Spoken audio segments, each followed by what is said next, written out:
What's up, everybody? Welcome. Let's see, our microphone is moved. Welcome, everybody, to our tournament. Not Tuesday, in this case, it's Wednesday, but weekly Pawnda team tournament. We've got 6 players: Sparkle Horse, Redusa, Art Director, Uber Driver, Alpha, and Pirate. 6 players. It's a Swiss. We're starting in 3 minutes. So I'm going to post a link here in the stream. And hopefully we'll get some more players. Everyone's streaming at the exact same time as me. It's weird. Alright. Here we go. Don't understand. Let's see. Same dudes. Copy. Alright, here we go. Copy link. Paste. That's our tournament. You got to be a member of our team to play. Where is everybody? Alright, guys. So this week is Tournament Wednesday, Analysis Stream Thursday. Next week will be the same. Normally we do the tournaments on Tuesdays. Sometimes I have something I have to do on Tuesdays. We have to switch the schedule up. So I think next week will be the same. And then we'll go back to Tuesdays the following week. What's up, Uber Driver? Where are you? Redusa, our director. Uber Driver, where are you? Our director. Alpha, Pirate, 6 players. No Astrobait, he's been missing 3 weeks now. It's very upsetting. I'm very worried about him. I don't know if he's okay or not. So that's disturbing. Not knowing or not, if somebody's like just doesn't have access to the internet, or he is actually something happened to him. So, all right, guys, what's up? Don't forget to subscribe and support the stream if you can donate. Click the link and head over to our Pawnda Rapid Swiss. Just 6 players thus far. Is anybody here? I'm a little bit late starting. I like to start 15 minutes before the tournament, the stream, but I had something I had to take a call, so I couldn't start quite as early as I would like to, and normally by streaming 15-20 minutes before the tournament starts. What's up, Sanchez? Is this a joke of some kind? All right, one hand clapping. I don't know, dad joke. Good that we've got some people in chat though. Iatan, aka our director. Sanchez, would you like to play? You have 15 seconds to join. It's a Zen koan. Sound of silence. The sound of silence.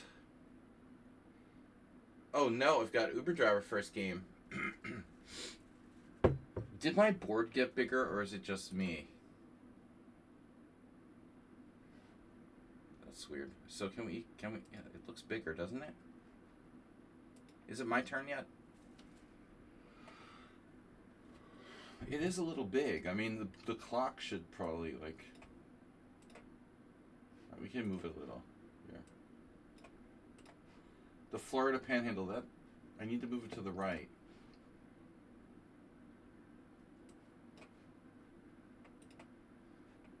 Alright, let's see. Window, new window. It's not new window. Other new window. There. Yeah, if I move it over to the right, then it looks stupid. So, that's weird. Alright, let's try this again. Can't make it look right.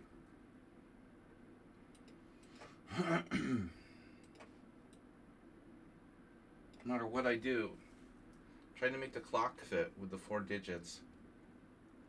It still looks stupid. Why is Uber Driver playing the Verisov opening? Alright. Anyways. He's playing Verisov. It's not great, but it's not terrible. If you want to give your opponent an equal game, it's a good opening. Alright. I'm still trying to fix this. What the hell am I doing? Yeah. Alright, that doesn't look too bad, I guess. There's a pretty big delay on my stream. Seriously. Someone mentioned this. Yeah, that looks stupid. It does. The board does look freaking stupid like that. So I can move it back to the left a little. Uberdar's going to use this time. Try to exploit me. Alright, I move it back to the left a little. Nope. It's like you're fixing a painting on the wall or something. Nope, a little more to the left. The clock looks stupid. You know what's stupid? Like having the extra digit there when it's a 0. That looks stupid. It's the clock. I don't care. I'm going to leave it. The fucking clock is stupid. If you're down below 10 seconds, then don't show that digit anymore. Anyway, whatever. Alright. So, what's up, guys? Yeah. The search for Asterbait. It's like Star Trek. Search for Spock. I don't know, Zenches. I'm not sure about your theory that, like, not finding an obituary means that someone's still alive. But there's no confirmation of death, basically. Alright, bishop takes f6, g takes f.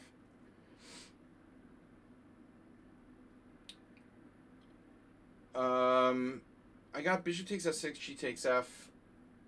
Manny says? Manny Ramirez. The only Manny I know of. Alright, man, it just seems like just last year, Manny Ramirez, 2008. When was he playing baseball? 2006, 2008. Oh God, what is that?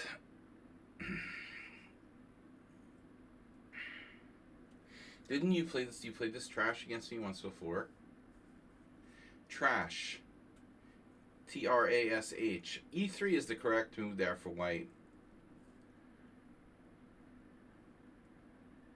I think you had played this once before. So every day is like Groundhog Day. I just say the same things I said, last year when you played this against me. I believe I had a game in the 90s, in the early 90s, I lost. Possibly this exact position. But on the move order, I'm not 100% sure of. It could have been... in those days, it's interesting, because in those days, I used to play knight on BD7 against Zaresov, so I don't know how that would have happened exactly. But okay, c takes d4, queen takes d4, pawn takes e4. Last time I played, what, pawn takes e4? This is what I did last time. I think you sacrificed... Mr. Coffee's here. Thank God. Mr. Coffee, what's that?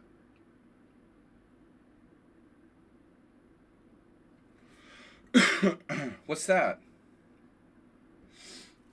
Well, I think that knight on bd7 is... It blocks the bishop on c8. It's not ideal. No, I think c5 is the best move.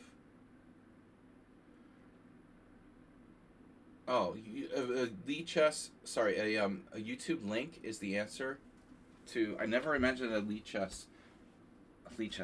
An internet address would be like the answer to Zen Chess's riddle. Mr. Coffee.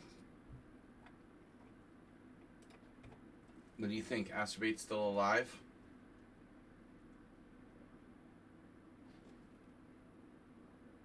So this exchange, What if I play queen a5 here?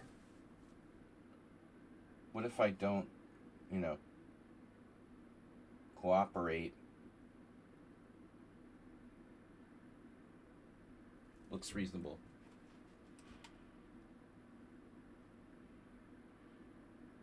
Looks reasonable, but you have bishop b5 check. I don't know. Last time I think I traded queens, and I feel like that suits white.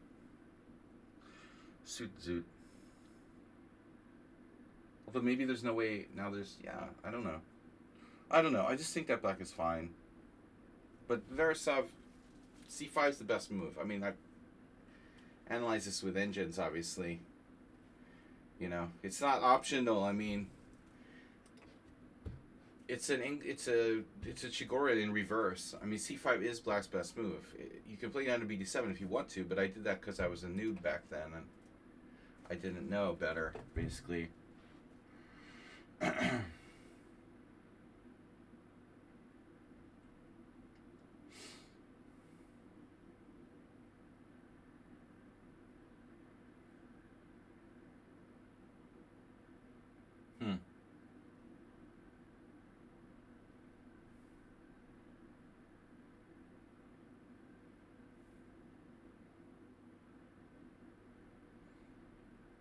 So I'm losing my pawn on e4.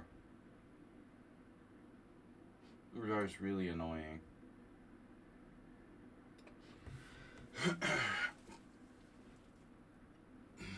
You know, the Jabava or Yabava London is very popular. That's basically a kind of Verisov, but this line isn't popular. It's not popular to play.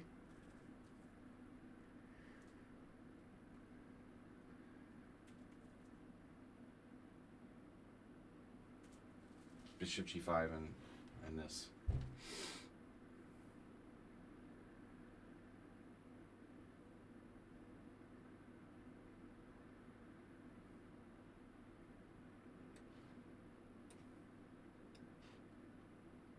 And black should be fine here. I like the two bishops. Yeah, that I don't believe, Iatan. You know, I don't think that the engine would prefer knight on bd7, blocking in the pieces in that way. I could be wrong.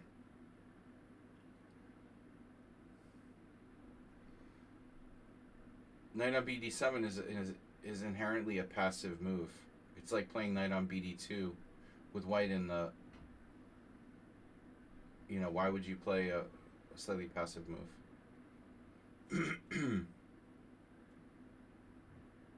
You're late. But I don't know what the c4 is. It's stupid. It's like some kind of Albin in reverse. It's not a good move. White's supposed to play e3 here, and it's like the best move for a reason. e4 is garbage. If white had any advantage, you know, it's gone for sure after that. Inherently, white has weaknesses on the dark squares because he doesn't have dark square bishop. So that's my objection to e4. White might still be able to equalize. There's some traps. There looks like there might be some traps here.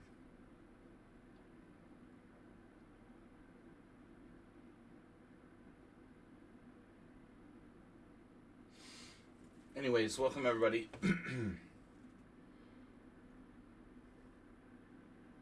Wait, has some pieces out. Oh God. Not the pieces. He's not very good with pawns, I'll just put it that way. That's a little too complicated for this dude. He doesn't really do pawns. A little too subtle, I think, for him.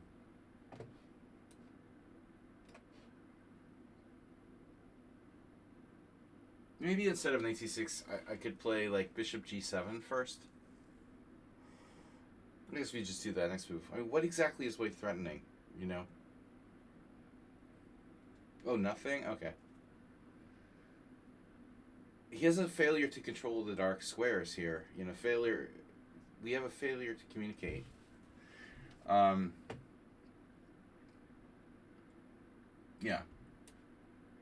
Well, anyway. Verisov and the... You know... What's it called? The Tory attack? No, Trumpowski? Yeah, that's it. The Trumpowski. I just see I see the chessboard in two colors, dark and light meat. And, you know, he doesn't have great dark square control. Yeah, he's still probably equal. I don't know. Maybe black's a tiny bit better now because the pawns are so dynamic. But okay, if you're not a computer, it's easy to mess this up. For black, not easy for beginners to handle this kind of line where you have the doubled F pawns. You know, I don't necessarily recommend like a beginner to play this way with black. You can also take with the pawn. In fact, like the engine might the E pawn. The computer, I don't know what it says. I mean, I know that that's a possibility. Personally, I don't like it that much with the pawn on D5. Okay, this is also, it is technically a Trompowsky, right? Beresov and Trompowsky are basically the same opening. H3. What is that? Dude, what is that? That's awful. H3? What kind of move is that, man? Wow, that's really ugly. H3? I just have to keep saying it. Damn, dude. That looks so stupid. What was my idea again? F5. Wow. H3.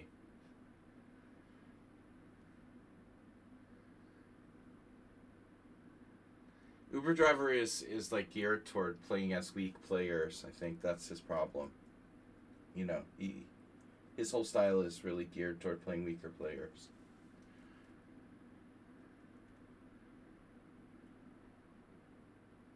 You'd have to tone it down if he was playing Masters all the time. Yeah, Knight C3. He has to go back because, well, there is no good square that's forward. So he has Knight D5. A huge important square, obviously, but B5 doesn't really, it doesn't scare me that much. Here's the question. What do I do now? This is important.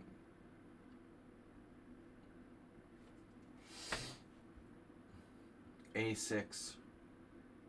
None of the above. E6, Knight B5. My plan was to play E6, Knight B5, Queen B8. I had some second guessing of myself, but I wonder, maybe E6 is best. What are you going to do? Play G4? You're never going to castle? He's the guy who's like always lecturing us on castling and shit. You're never going to castle with white? I hope you enjoy your long diagonal. Long term, not Uber Driver's thing. He likes short term. He likes it very short term, you know, short term thinking. He would like my last opponent from the Hungarian Team Championship. I showed you guys. He's a lot like that guy. They're good at short term. They like rapid chess and short term thinking. Not holistic, like total chess, my friend Emil calls it. We try to play, we don't always play, but we try to play total chess. Queen G5. Now there's a good move.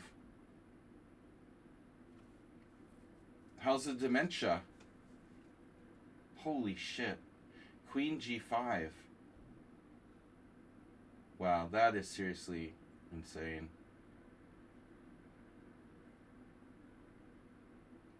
That is an insane move.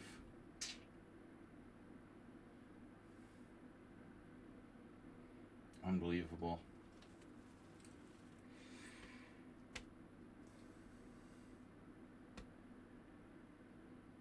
Wow. Hard to know what to do here.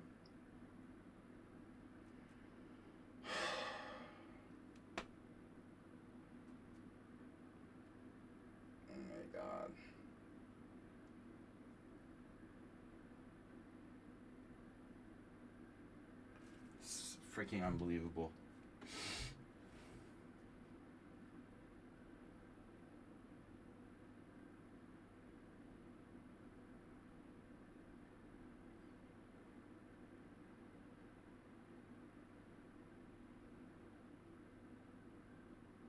That's seriously crazy.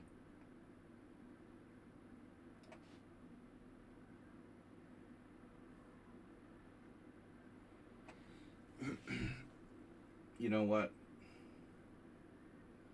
You can castle queenside if you want to. I'm getting a materialistic vibe from my opponent. Yep, that's what I thought.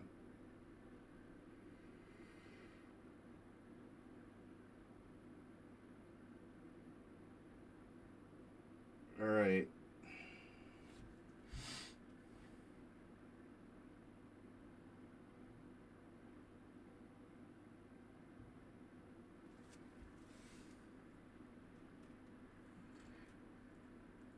Bishop d7. Bishop d7, knight g5. I don't know, we'll figure it out. Oh, shit, I hung my h7 pawn.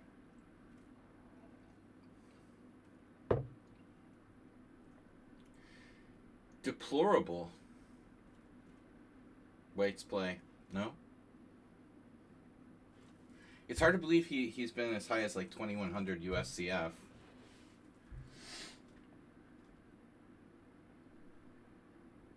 I think it's hard to play and drive at the same time. I feel like Bishop d7 is probably a mistake.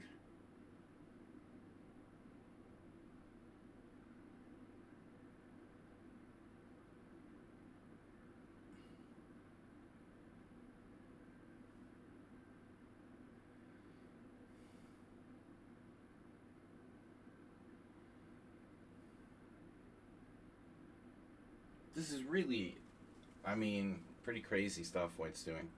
Queen on h5, no dark squares, leaving his king in the center. Now he castles kingside. Wow. I mean, I could castle, sack a pawn for like a crushing initiative.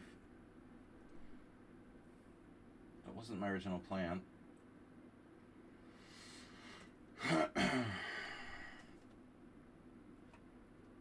So goddamn materialistic. Jeez.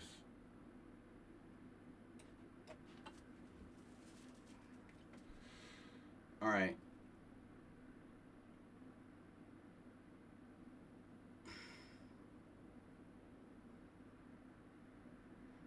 His minor pieces are bad. He has no pawn play. He only played h3. What the hell is that? What is knight b5? What the heck is knight b5? I don't understand what that move is.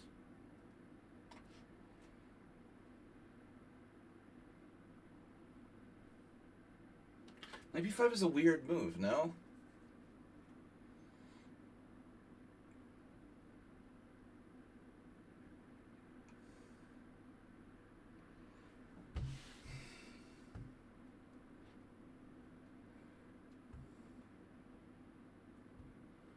Yeah, he doesn't do pawns. Damn. Pawns are the soul of chess.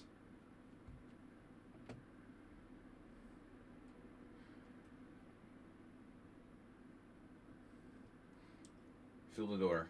Oh, g3. Oh, okay. You'll play g3, though. Tempting me to play bishop takes b2. g3. Wow, that's bizarre too.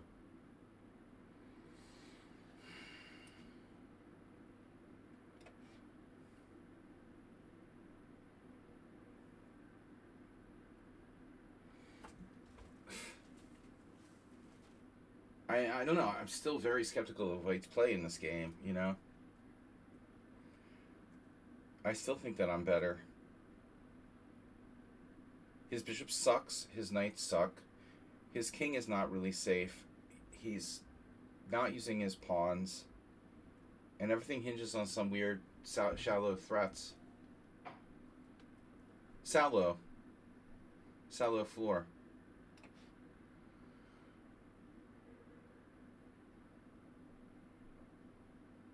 Uh-huh.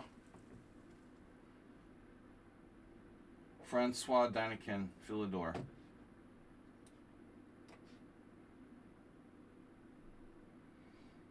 Sallow Philidor.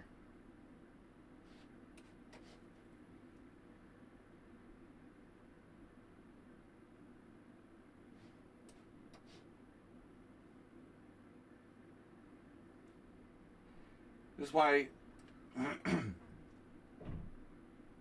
Sorry? Bishops. Alright, let's check the analysis. Better all the way. Oh, no. He has a moment he was better. After e6. e6 is a mistake. Why? He should castle queenside right away. Castle queenside right away, a6, queen g5. Well, I don't want to give him my dark square bishop if he castles queenside right away.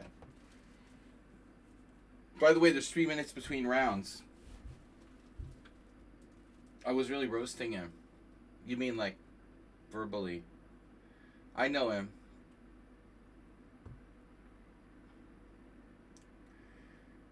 I wouldn't be so mean if he were a stranger. He has a he can take it. He's a big boy. So white's better after queenside castles. Oh my god.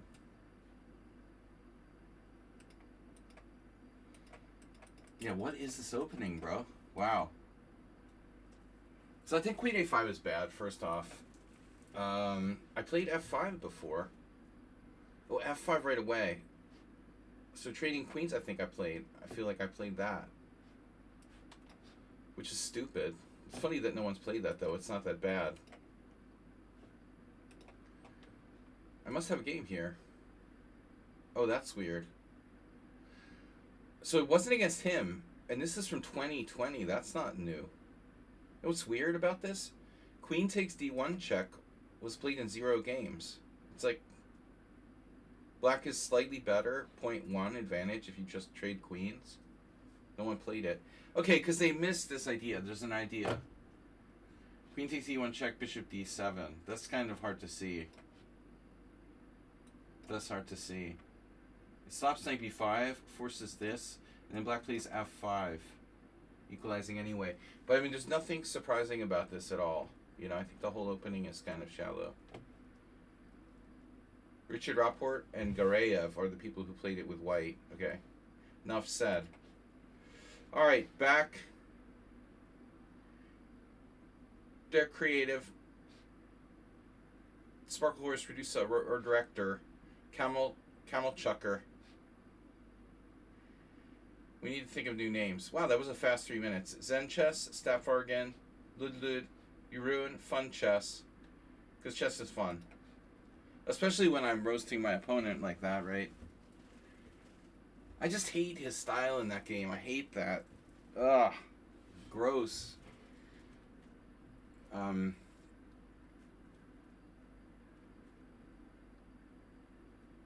H3 looked wrong. Rudusa. Okay, I'll try not to be so mean.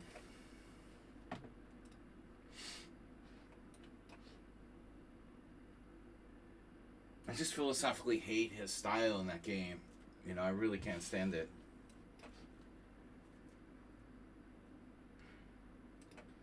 Pirate didn't move. A lot of people do that. They sign up and they don't move, and then they forfeit. I have this thing where you can enable like people who like forfeited their last game in a Swiss not to play or something like that, but it's sort of stupid. I mean, so they forfeited a game like 2 weeks ago in another tournament that has nothing to do with now. You know, it's kind of dumb. But yeah, Pyra's behavior is off and on. Sometimes he's aborted or left my simul games too, so he's kind of on the fence. That's weird. D5 right away. I talked about this type of thing recently. Transposing to the Caro-Kann. That's something I don't get. You know, like, how do people who don't play the Caro-Kann transpose to the Caro-Kann? I don't know. It's like BB Sara, that women's champion, did that against me. Never she played the Caro-Kann, but she could play the black side of the Panov. The Panov's quite sharp.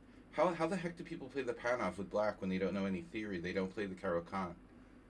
Nefidov, who's self-banned, he would do the same thing, playing things he doesn't play, like the Caro-Kann Panov and the Accelerated Dragon. Rusa plays the Grunfeld, but this is a Caro-Kann Panov. Man, we had this before? So this is some extreme variation. I decided to start playing the Caro-Kann Panov again with white because that was always my go-to. And I was trying to make myself play other stuff, but I mean, ultimately, I don't know about e6, you know, that's not in the books. That's a totally new move.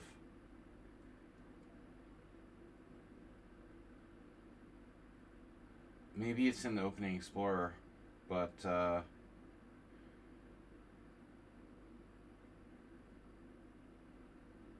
mean, what a specific repertoire. You're playing like c4, c5, e3, g6, and then on d4 you play c takes d, e takes d, d5. I could have played c takes d. What is he playing there? Queen takes d5, that's really bad. I should probably play c takes d. Oh my god. You win a pawn. Your queen takes d4. Now what's queen a3? Is that like a draw or something?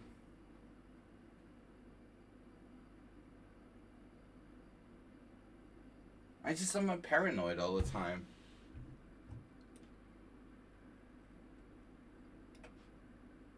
I think everyone's cheating.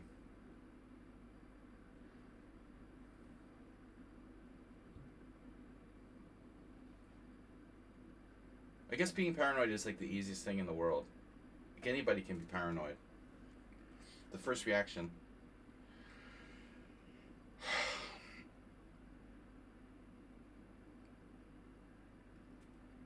It's like playing for time. You just... Conspiracy theories are the easiest thing to come up with. Anybody come up with a conspiracy theory. You can make up any kind of conspiracy theory.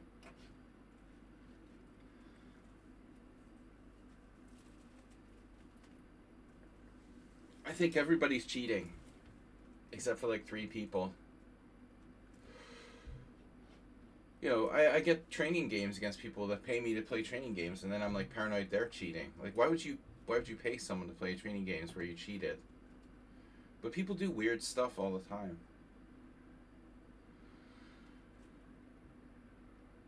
Look who's in the White House. You know, actually, Camel Culture last week, or whatever, yeah, last week I mentioned Bill Chandler, and you talking about Brian Wall. But actually, I had to ban Brian on Facebook because some right-wing crap he posted.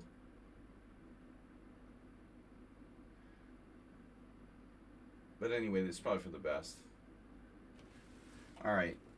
Knight c6 now, threatening knight a5. Now with more knight a5. I can move the queen or move the bishop.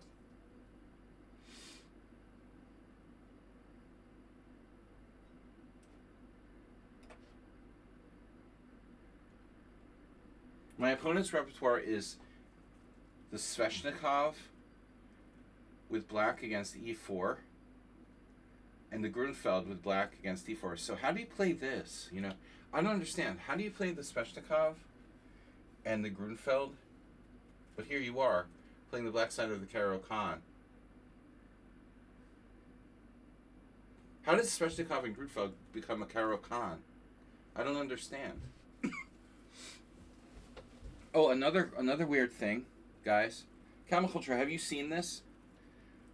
The Sicilian Rossalimo. Do you know anything about the Sicilian Rossalimo? I like having camel culture here because you can like bounce. He's the national master, which is a very impressive title. I have to say, I have one of those titles myself.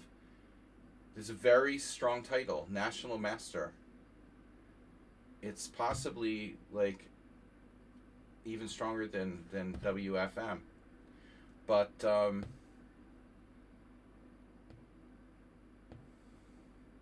funny, isn't it? Do you know anything about the Sicilian Rossalimo? This guy yesterday played d5 against me, and I was like, wait a minute, I've seen that somewhere. I think I saw it at the World Senior, but I can't remember. So obviously d5 must be a good move for black, right? A move that's never been played much ever. It looks like a joke. I'm like, oh, okay. So that must have been like discovered by a computer or something recently. Because I saw it at the World Senior. I rarely play the Rossalimo, but it must be some trend. You know, somebody must have wrote like an article, or maybe Magnus played it or something. d5. Okay, we'll just play the Scandinavian. Because that makes sense. White's like developing their pieces and you play d5. How can that be a good move? But it took me out. I didn't know what to do. You know, I was like, I came up with a really interesting idea that I didn't play, though. I spent all my time thinking of something that I didn't play. Look at this guy, man.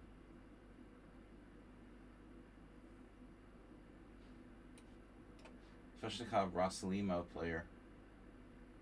Sorry. Grunfeld. Well, at least Grunfeld is close to the structure. The Sveshnikov, I'm not seeing it. Okay. Now what do I do? Now we occupy Democrats. Let's see, knight e5, queen b6. Queen b6 is next. Knight d5, pawn d5. Well, I mean, knight d5 is okay, but he takes with the queen. Then I have to trade queens now. Knight d5 is not okay. It's not okay. I don't know what I'm doing. I sound like I'm slurring my words, but I didn't drink any alcohol. All right.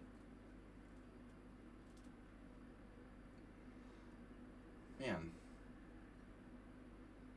182.54592400015. I feel like I'm doing my taxes again. I had to do my taxes yesterday.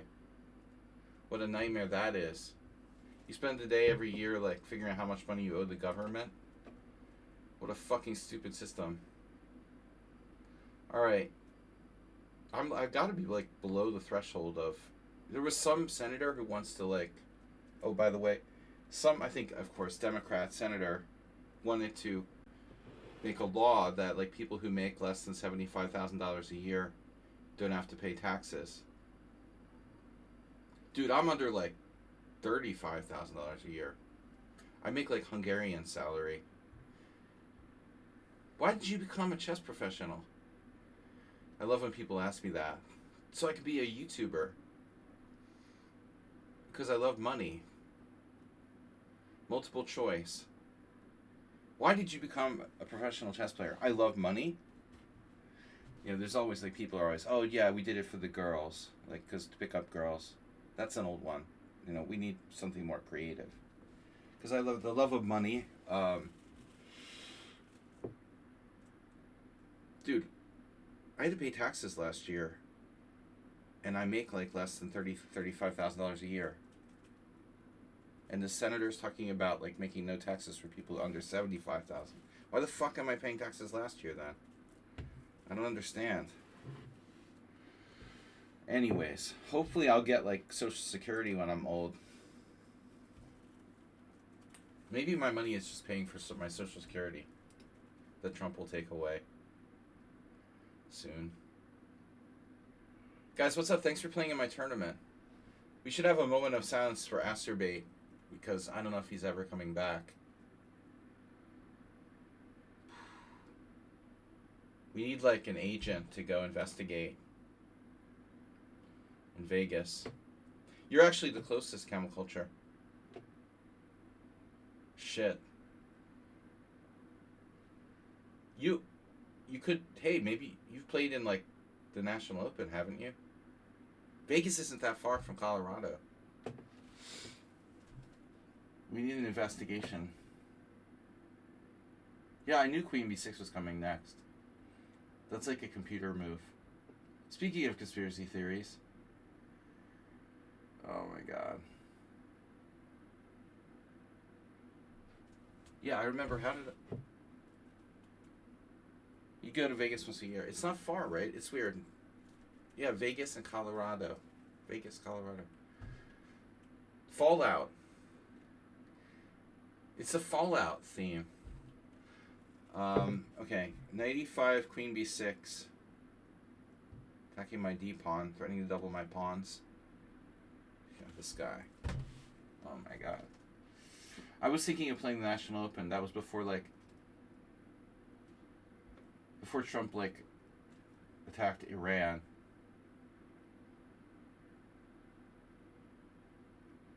Dude, it's already really expensive to fly to the US from Europe. And imagine now, like, the prices must be going up, like, exponentially for, like, long-haul flights. I don't even want to look, you know? It's already expensive enough. But if we, like, double the price of, like, airplane fuel, it's game over, man. I'm never going anywhere. They can't make samosas on the street in India because there's no liquefied, you know, petroleum or whatever. They're cooking samosas like with electric ranges and shit. I don't know what to do. God.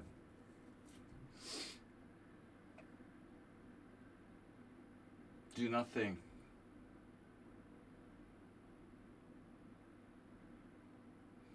Dude, I don't understand how you can play the perfect black side of the Caro Khan.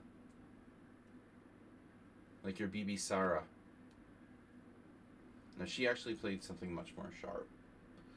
Gambit line. But... oh my god.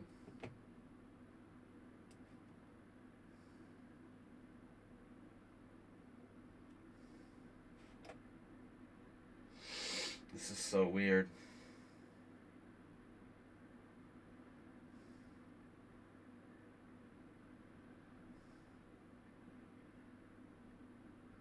Just don't understand.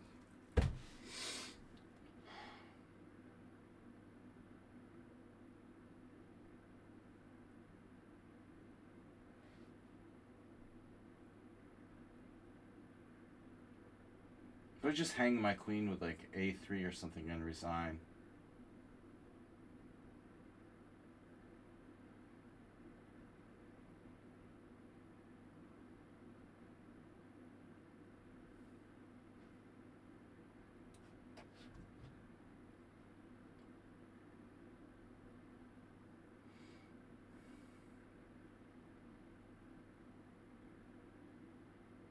That's a weird move. We're definitely expecting the other.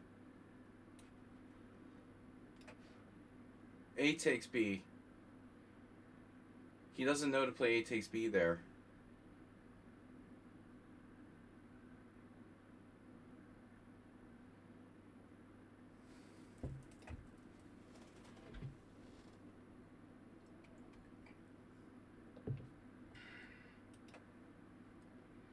Too expensive to fly to the States. Anyway, we'll just like get terrorism or something.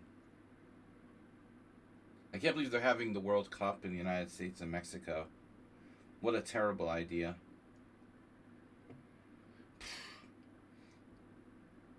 You got terrorism plus drug cartels, angry drug cartels. Good thing I'm not like a football fan. Definitely not down with that. This guy's like playing a perfect game. Not at all his style either.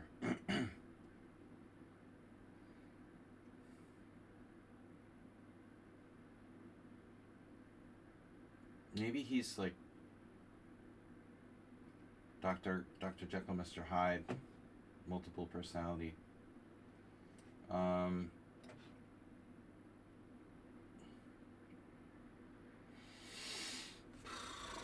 Maybe I had Bishop E7. That doesn't help. So black's like play like a genius and it's equal. All right.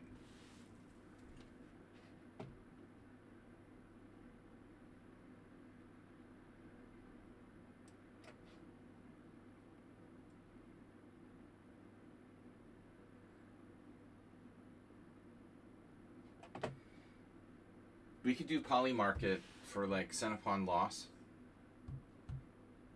Wonder how many cent upon loss both sides have had here. A5. Why do you need to play A5? Why? What's wrong with you? Why would you play that? That's crazy.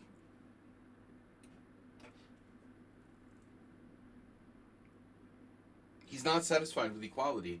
Now he's like attacking me with A5. Why A5?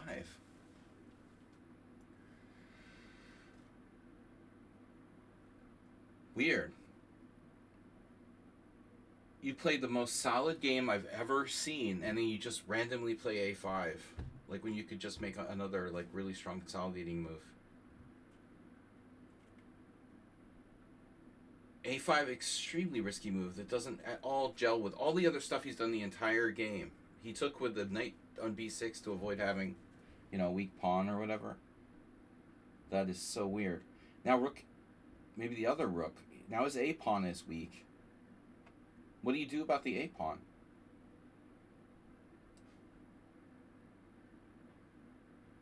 Bishop F4 might not be my best move. Bishop F4, yeah.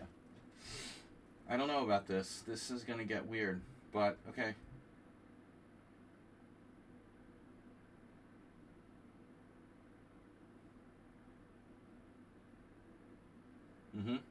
Now what do I do? He had a much better move earlier. Well, obviously, but okay. Rook C1.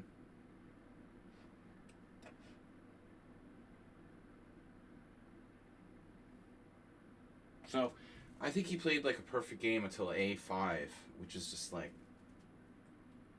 I guess, the time or something. If you eliminate the possibility that your opponent is cheating, he's just playing a great game. And he's human. And eventually he's going to make a mistake. And he does, like with A5.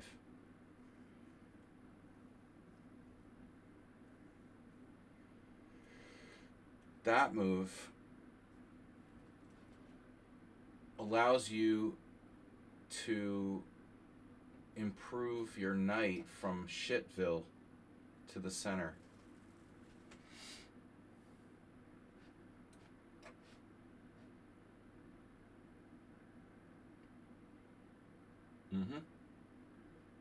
He's still okay. 2294. Rapid.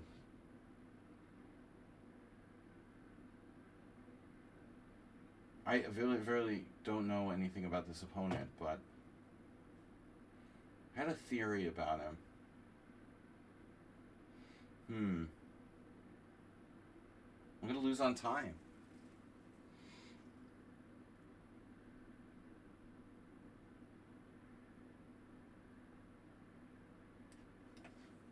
What am I doing?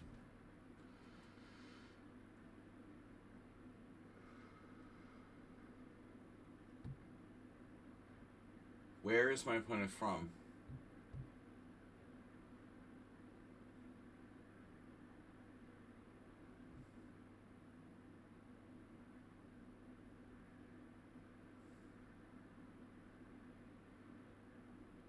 United Arab Emirates.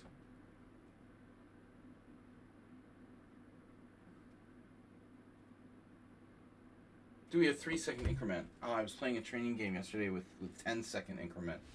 My last game was literally a 10-second increment, and I'm still like thinking it's a 10-second increment.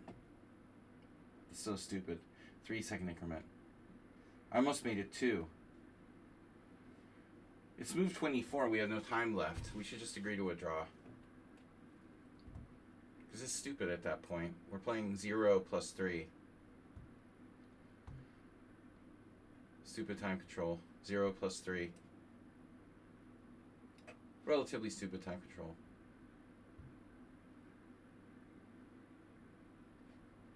Oh, I'm not allowed to offer a draw. Not allowed. Not allowed.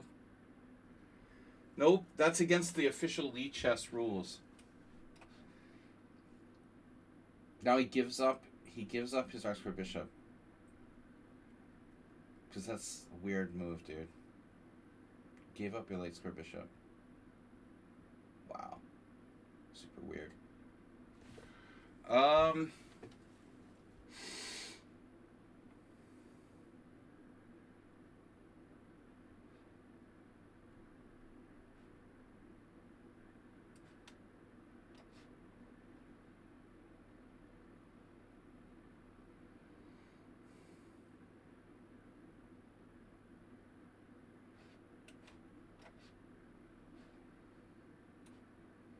Whoa. He's playing for time. Can you stop playing for time? So it's move 30 and I still can't offer a draw. Because I'm really confused now.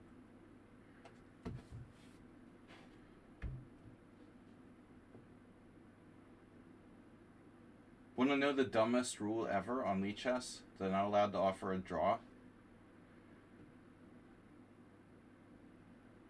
It's a borderline stupid rule in, like, standard chess.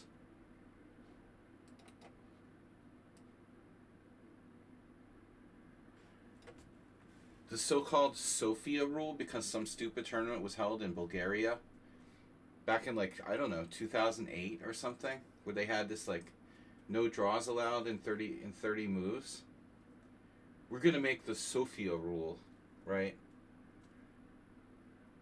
I'm better here now, but it's probably still a draw. The most arbitrary bullshit I've ever heard of. That you're not allowed to agree to a draw in the first 30 moves. The fact that Lee chess adopts this, like, sorry, it's a blitz game or a rapid game. It's not the same as a tournament game either. You know, it's a really, really arbitrary thing to do. It's chess. It's an arbitrary rule that shouldn't exist in the first place. It has no place in online chess tournaments for sure. Unless we're like privately playing in a tournament where it's like, you know, it's being sponsored or something. You have no right to force people to not be able to have a draw in the first 30 moves. There's no rule in the laws of chess that you're not allowed to offer a draw. Lee chess.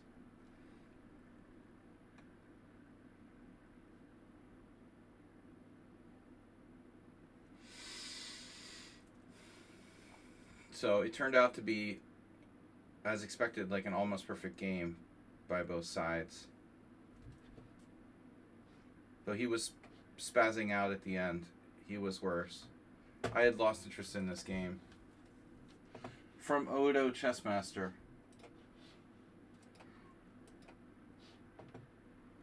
Alright, so next tournament, round, whatever. Camoculture, I hope you have to play Redusa.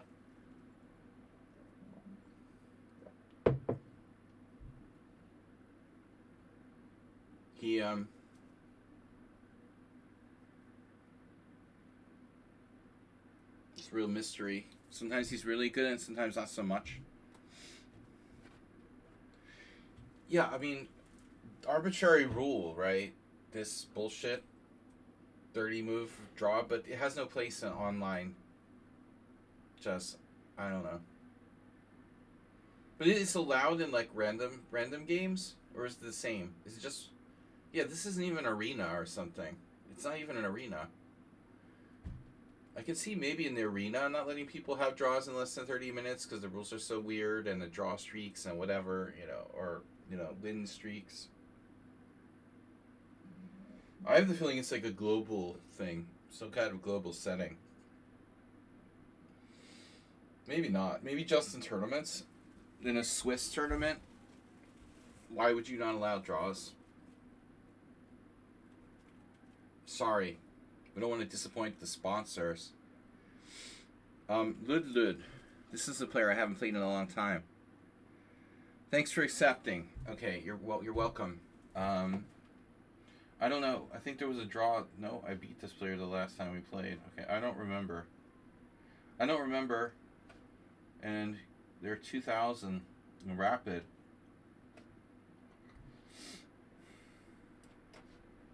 Okay, you got like really weird ratings.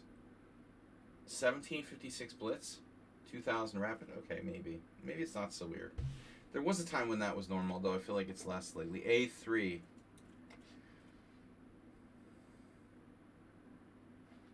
A3, Bishop C4. The Bodler with A3. Not a bad move, objectively. After A3, G6, there's really nothing better for white to do, I think.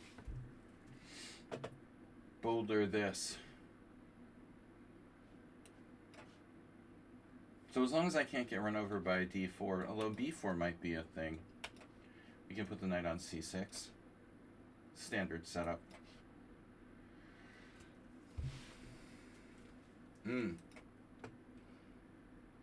Okay.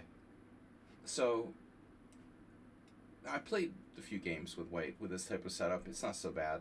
F4. That's really asking a lot from the position, isn't it?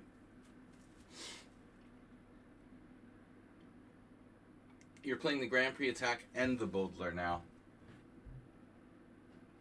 I'm obligated to attack this. We have to try to keep him honest here.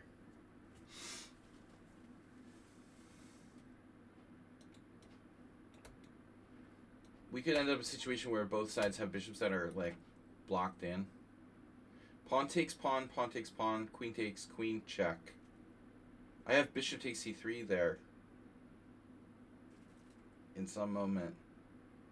It's probably not that great. Maybe I just keep the tension here with b6 and see what happens. Take. If I give up my dark square bishop, I'm going to have a very bad dark square weakness. Consequently. No, this is weird. White, don't know anything about them.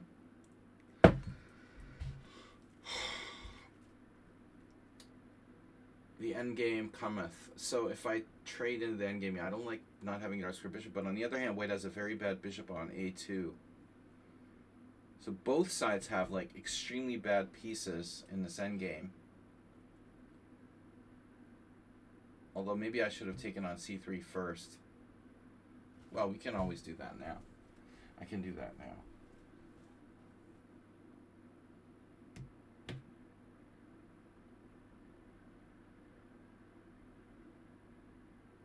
So what I'm saying is, if I trade on c3,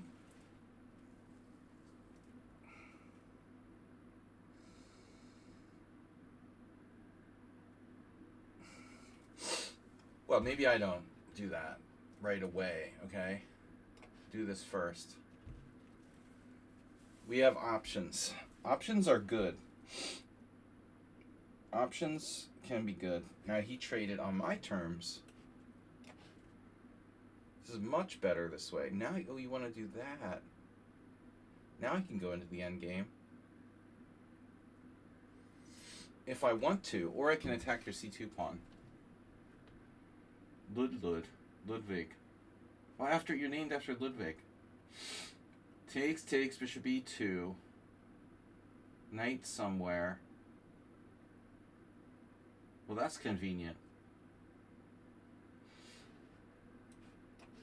It's very double-edged, but I'm causing serious damage to his structure. Now, which way do you want to take? With this knight? Or the other knight? I don't know. With the other knight. My other knight. Take with the king? I don't know. Ludlud, bro. You're 1536 in bullet. Why are you playing so fast? According to your ratings, like, you're stronger at slower games, but you're, like, playing the whole game in 5 seconds. That seems kind of weird, doesn't it? Why would a guy who's like better at slower chess play super fast? You know? It doesn't make a lot of sense.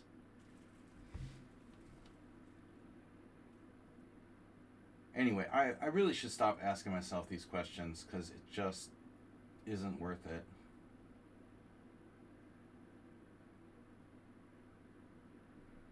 At the end of the day, people are just like random.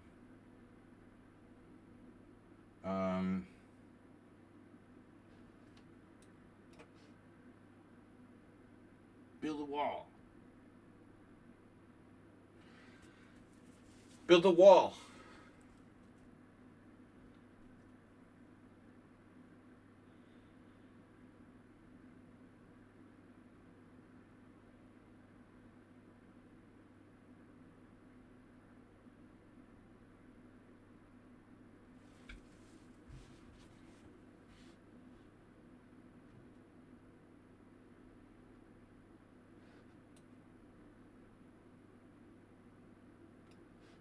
I reversed my knight.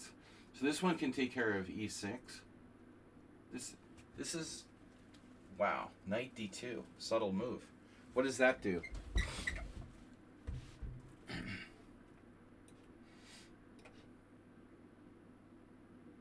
Given his use of time, I'm thinking like my opponent is not, he's not like doing like in-depth strategic four-dimensional chess here.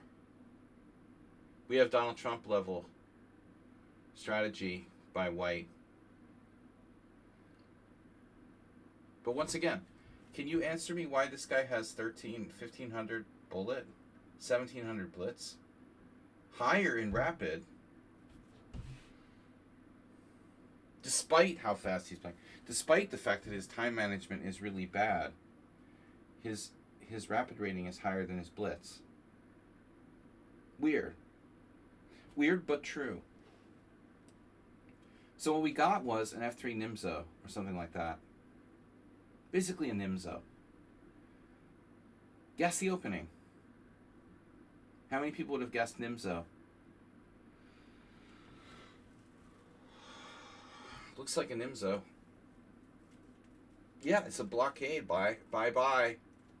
Nice pawns you've got there.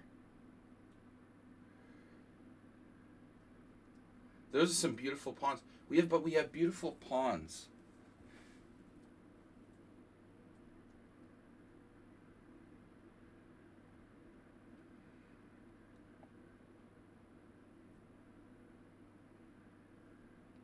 Be careful what you put them through. I have knight b7, knight d6. Now it's a good idea.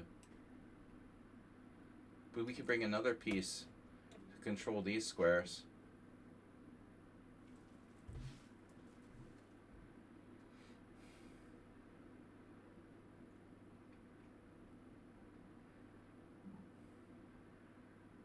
Oh, f5 is interesting.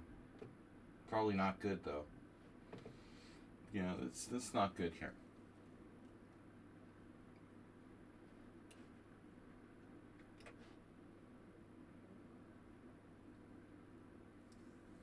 Ah, defending the rook. Okay.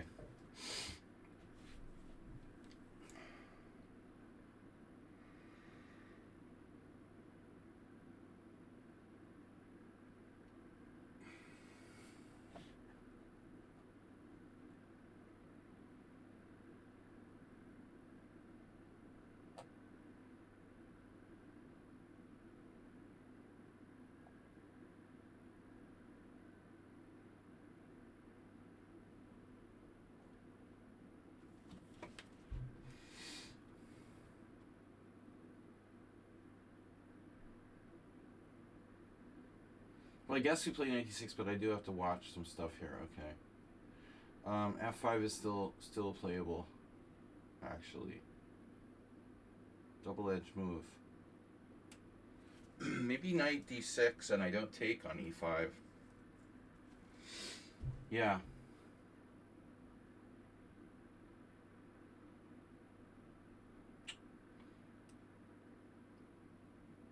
I'm curious what he's going to do.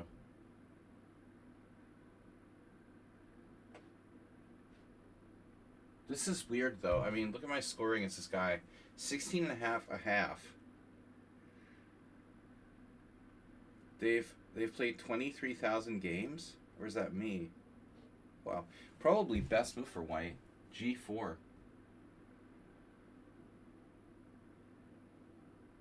That was unexpected. I didn't think he would come up with that.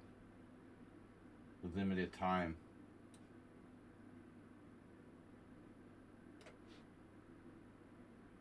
So this has got like full on creepy now. Who is this?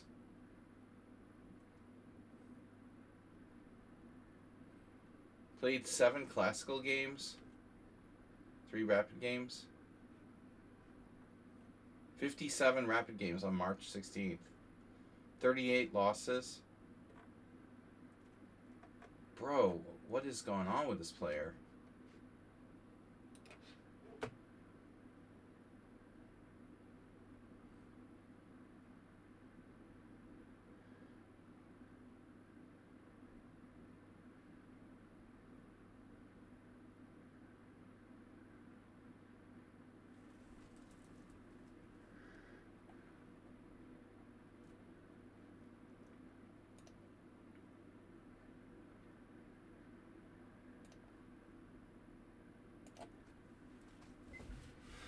All right. I did nothing to Arsenal fan, but he obviously is having some issues, so I am not going to deal with that. I'm not his psychotherapist.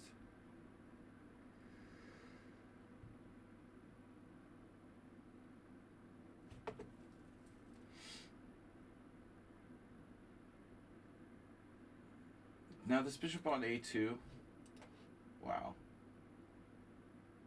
I don't understand. How can I have even this score against this player? Who is this player? Like, seriously. Where did you come from? Come to my stream and start venting? Really? Like, it's my problem? It's so rude.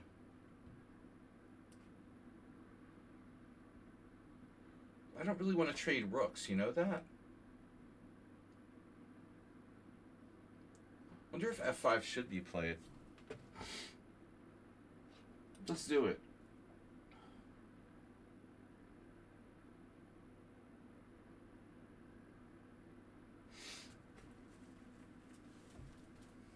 Yeah, I don't know. I mean, I'm afraid to say anything to people that act like that. He comes to my stream, he's like venting, and he's like looking for someone to vent to. I'm just not going to answer. You know, I didn't say a word to him. Obviously, you know, very toxic mood. But I'm not going to take the blame. Why go to someone's stream and bring that on them, you know? Bring your mood on them.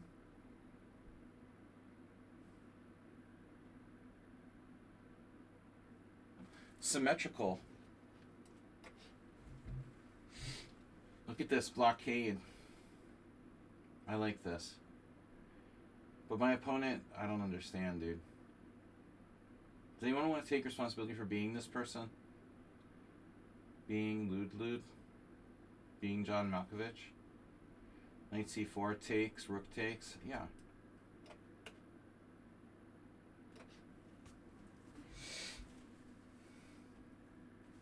He doesn't even think about his moves. It's insane. That's insane. Now, you are lost. I hope.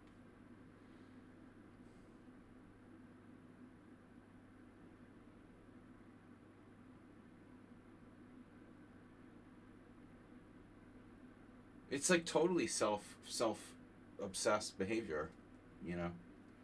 We're having a nice stream here. We have my own tournament. All he wants to do is talk about himself. Totally self-centered, you know. Screw that, dude.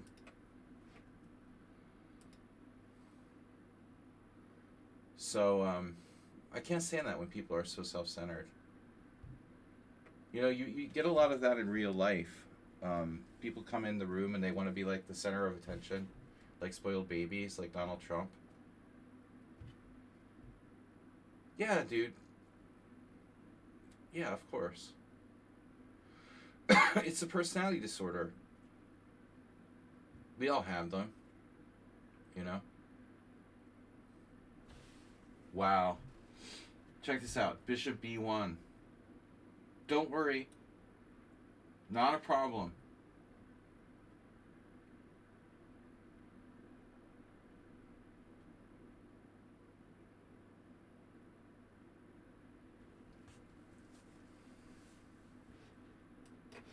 How's your light square bishop doing? Good? Just stay there. I mean, I'm lucky that I could even get through this game with Arsenal venting in my stream. I didn't want to ban him. I wanted to, like, tolerate him.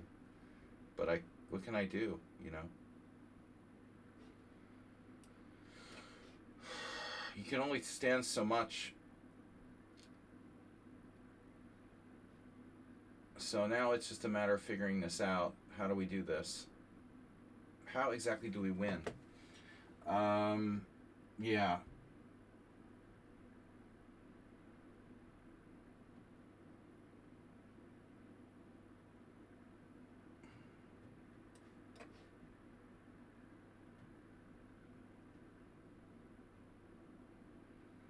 I wonder if I should play A5 to just fix those pawns.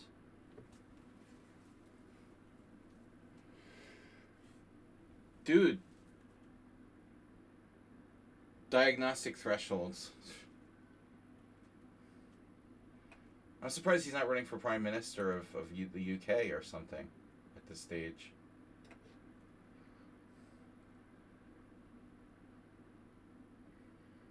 If Trump could be president of the United States, Arsenal fan could be British Prime Minister for sure. I mean,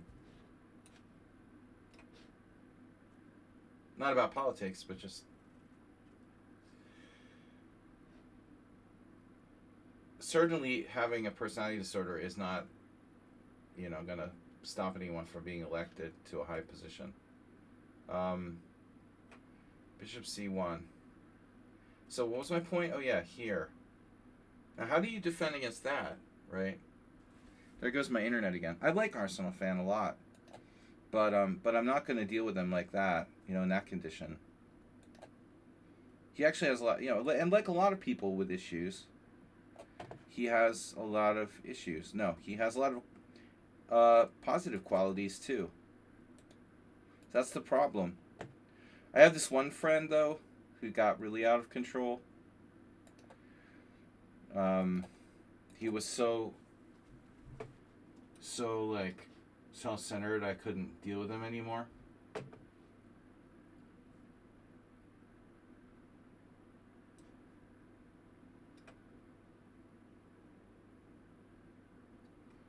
Sometimes it's just like there's a point where you can't, you know, you just can't take it anymore. I mean, with people. I don't know what their deal is, but they definitely need to learn how to resign. But if you see they lost 38 rapid games, they lose most of their games. So they're just doing this a lot, like just playing too fast and losing most of their games. The question I would ask is, like, why are you playing rapid? If you want to play fast and mindlessly, then rapid is not the time control to play. It's very simple. Rapid is for thoughtful chess. Oh no. Stalemate.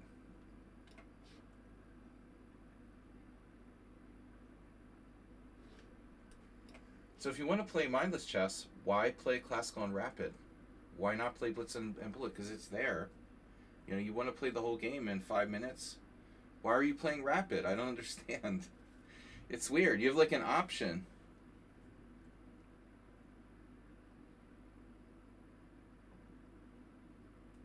That's funny, Hercules. You have to be a bit different to win an election. Dude, I'm having hallucinations. Wow. I thought that was mate, and it wasn't. Oh my god. I could mess this up. Wait. Stay there. Just stay there. Just for a second, alright? Can you just wait, please? Hold. I thought I had mate, and it's not mate. You just freeze where you are.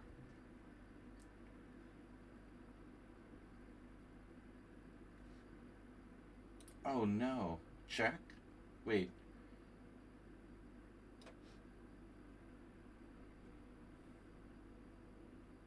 Unnecessary roughness, 600 yards.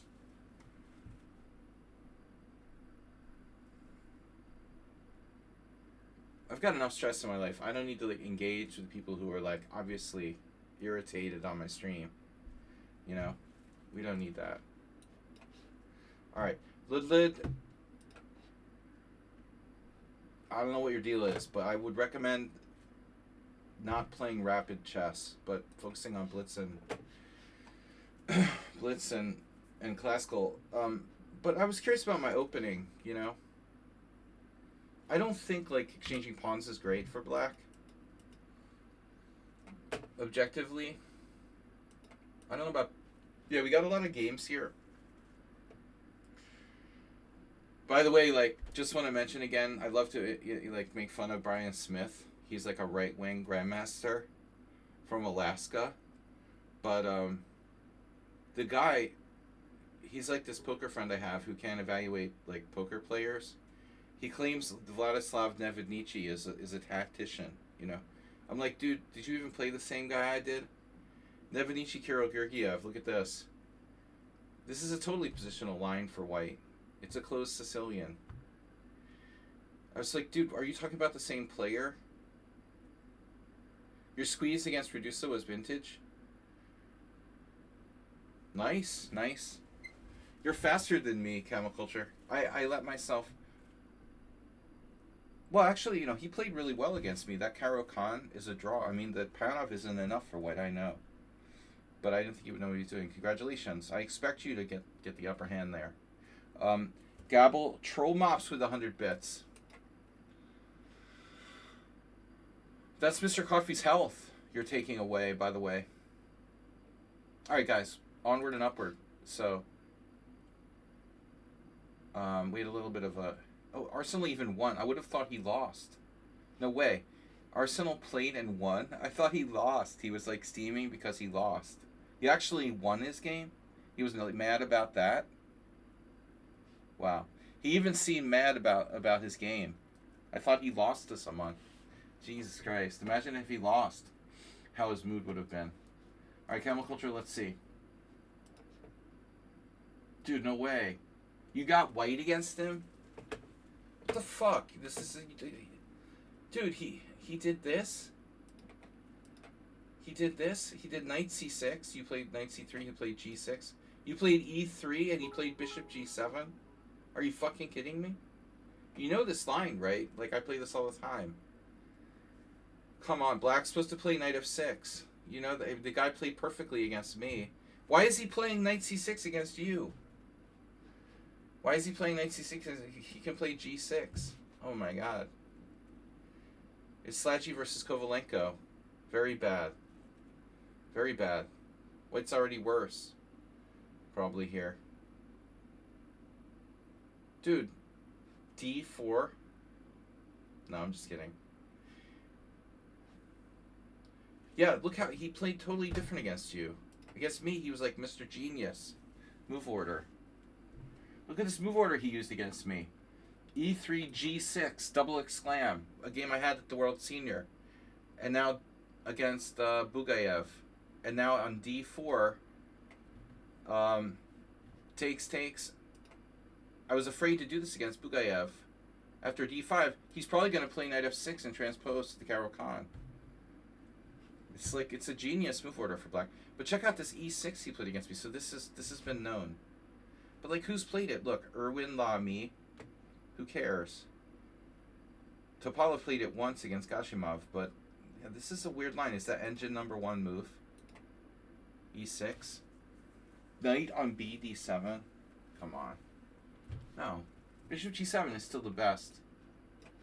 So he doesn't know the theory. I don't know, but the move order against you is like known to be bad. My friend Emil Salancy, who has like he had like a brain stroke recently.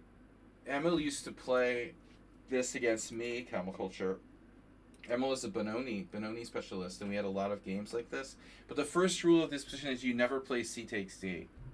This is Korchnoi Fischer, actually, and Black's supposed to play D6. Once I saw an IM do this, but you're supposed to play D6 and then D5, and then knight E5, and then Korchnoi played knight D2 here, and Black played F5, and F5 is a brilliant move because it gives Black F7 for his knight to go back to. Fischer, I don't know how many times he played Korchnoi, interestingly. You know, that's a good question. But it was a draw. Korchnoi, Fischer had to sack the exchange, and he was, like, worse. You know, I don't remember, like, what year that was played or anything, but it's interesting. Because, you know, how many times did Fischer actually play Korchnoi? I don't even know. It's a good question.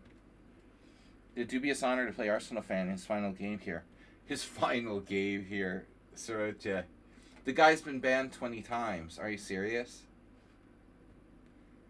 I hardly think it's his final game. I mean, I'm like handing out bans like it's candy, and I'll unban people the next day.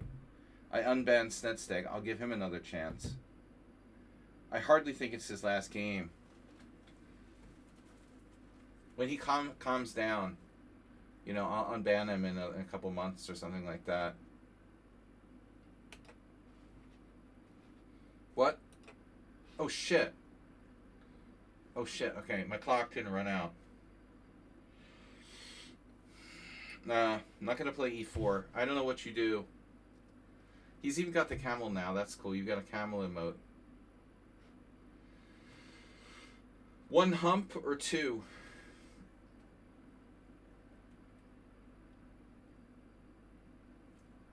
Cabal chucker. Sorry, I was looking at that stuff. Would you like one hump or two? Yeah, so yeah, Arsenal was raging. Yeah, I'm not in the mood for that, man. But I just wanted to be noted that I didn't respond to him, say a single word, or have any interaction with him at all. I'm not gonna like, oh, Sledgy's such an asshole. I don't want to go to a stream. I didn't even interact with them for a reason, you know. I'm not gonna take the blame for that. It's okay, Count Culture. Go ahead. I'm sorry. You know how the screen like doesn't update, and you don't know. That's how Asterbait would lose all of his simul games on time. I'll just pretend I'm Brian Wall. I totally forgot until this minute that it was Brian. Oh, you're different now. Wait. You're playing differently against me. Yeah, that's a good move. G6 is good. What do I do? Sure. Play the better move against me. Yeah, I mean, I have zero interest in playing the white side of a Fianchetto Pierz. So I'm like stuck in the Grunfeld. I have a student who uses this move order. It's a pretty smart move order for black. I don't see what white can really do about it. Now, obviously, if you play this against Brian, it might be kind of drawish. Maybe you didn't want to draw. Knight h6, huh? Interesting. But if I do, like, Bronstein, is this sound? Can I do that?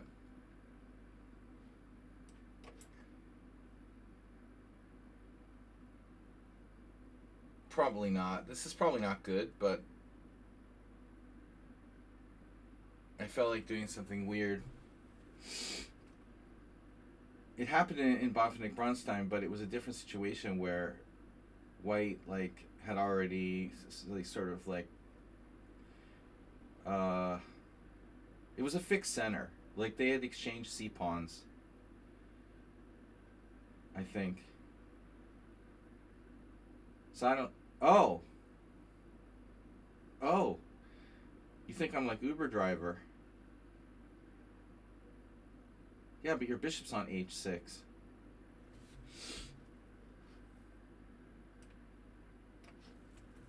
Oh, there was this Indian kid who's a GM now. I played a similar structure against. Can't remember his name now. Oh yeah. So it's like a Catalan gambit. You're buying time with bishop g7. What if I play knight c3? Then we have like a full-on reverse Catalan. Oh, that's so weird. Knight c3, d4, knight e4, knight c3, bishop takes c3. Whoa, I just like freaked out. So c3 is obviously a move. c3 is a move. But there's one thing about this. Actually, if I play knight c3, am I like threatening anything? Are you even threatening me? Knight c3 is stupid. Alright. No, knight c3 is stupid. Alright, so Indian kid, I don't remember his name. Random Indian kid. He was like 2,100 and I gave him a draw. Because I knew it was going to be like 2,600 in like 3 years, and he was. Can I get a rating point refund for all the 2,600s that I've drawn when they were 2,100? I just did my taxes. There's like, what do you know, when you like invest in Bitcoin and you like sell it at a loss, what is that called? It's like, no, I can't remember the terminology for it. I sold my rating points at a loss. Basically, cost. Jesus, I studied economics. Cost basis, right? Cost basis. B4. 96 is a very, very pro-Catalan move. The cost basis for rating points. H5. I got my H5 in. Take that, camel culture. You play like a little kid. Future 2,600 camel culture. So what are you going to do if I play H6 now, like Alpha 0? Hope you like Bishop F6. Is that a good square? Bishop F6? Maybe I should keep my options open.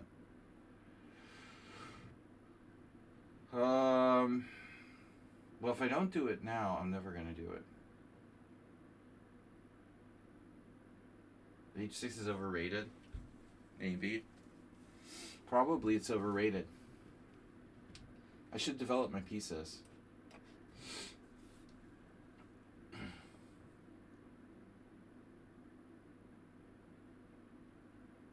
I mean, this is kind of coffee house what I did, but I don't know. Knight H6. You provoked me, you know. I wanted to create something interesting. But I have a lot of pawns still on dark squares. I'm not like Uber Driver, where like all of my pawns are on white squares. I trade my dark square bishop and then put all my pawns on white squares. Play H3. Uber Driver losing because he's like castled kingside and played G3. With my dark square bishop killed him with bishop takes G3. Irony, isn't it? Here, camel culture is probably better objectively, but you know, it's still like kind of a weird position. I mean, not so easy to play. Objectively, you know, the objective evaluation of positions is not as important as the practical. I don't know, maybe I should have played H6, but I guess you just go bishop F6. There's nothing I can really do. And now, you're attacking my pawn. And you have bishop F5. Wow, that's greedy. So there doesn't appear to be a good answer to this move. That was also played by the little Indian kid. Well, I have one answer, okay. It's not great, but that's all I've got. It looks like. I mean, I can play H6 first. I don't know.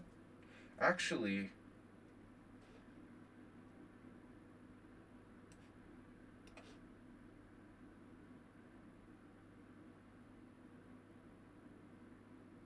knight e4. Castle's knight takes G3. Tactical buzzsaw. So you've got sacks on c3. That's probably nothing. You've got sacks on g3. That looks scary. e3, knight takes g3. Sacks Fifth Avenue. Castles. Okay, I can take your d pawn and get mated. So we need to do something. Knight fe4. Not ideal.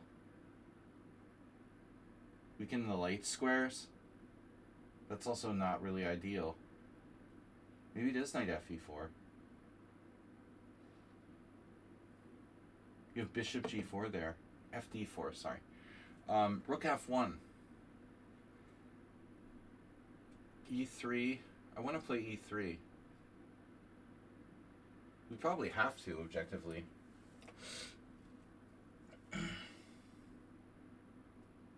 Well, your d5 pawn is hanging. I don't know if you need that for anything. This is bullshit for white, and I agree with Camel Culture's very wholesome play. But I still don't have any bad pieces, sort of. Well, kind of. Not bad. The knight on b3 isn't great. It wasn't my plan to put it there. That is kind of a bad piece, but not a long-term bad piece forever. Oh, this.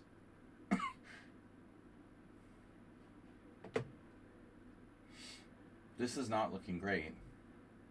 Of course, I wouldn't do h4 against a little kid who was going to be 2600 shortly. That's something I would only do in a blitz game. Although the plan was bishop takes h6 and h4. You know, actually, in retrospect, I could just play h4 directly, maybe, you know. Sorry, here. h4 directly. Then you have bishop g4. It's worth looking at. I mean, I'm sure this has been played before, and there's probably some concrete answers. What I did was a little bit too artificial.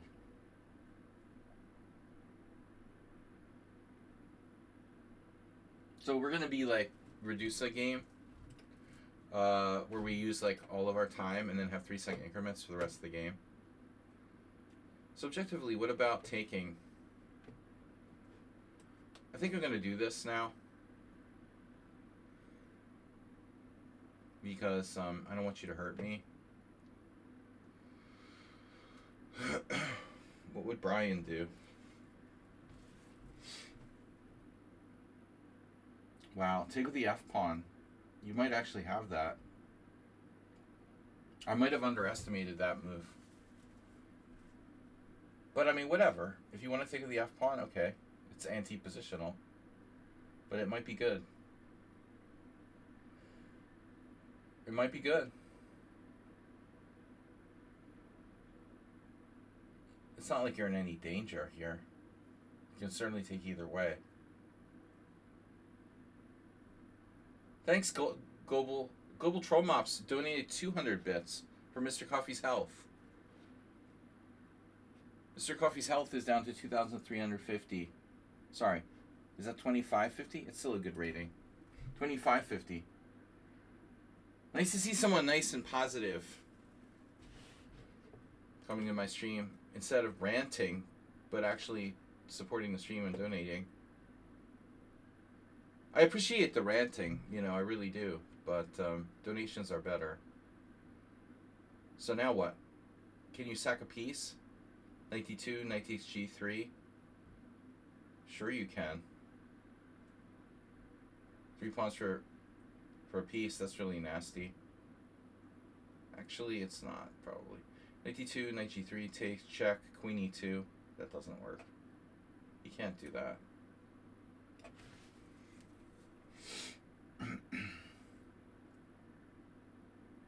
Well, actually, you can. He gets 3 pawns for a piece. Okay, do it. Fine.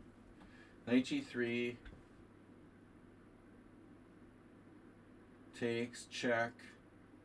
I don't know what I'm going to play, but you get 3 pawns for a piece. That seems very random.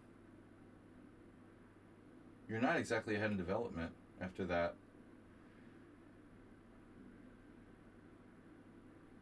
White's a little bit worse. Come on, F5. You want a stone wall. You like the stone wall. Knight D6. Huh. Why not? Interesting move.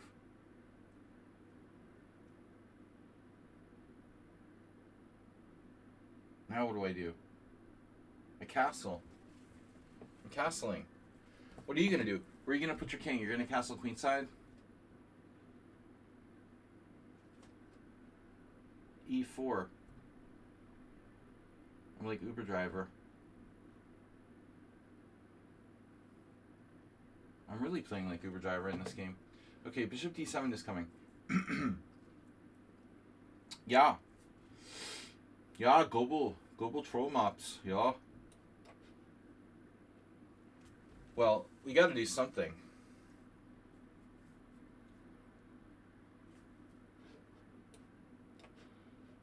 Send the ships to Iran. Fuck Trump. Alright. Oh. Suddenly I felt like a Carol Khan. Dude, you learned from my game with Uber Driver. You're playing like me. Let's see. Queen E2. Queen F3. F5. Queen E2. No, I mean my bishop should be able to come back.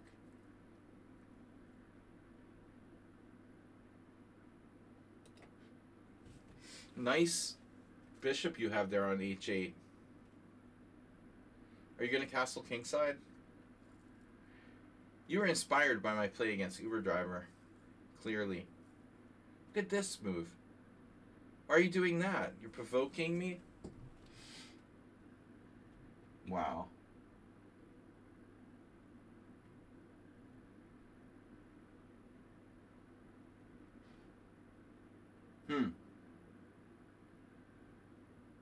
Well, that is kind of annoying.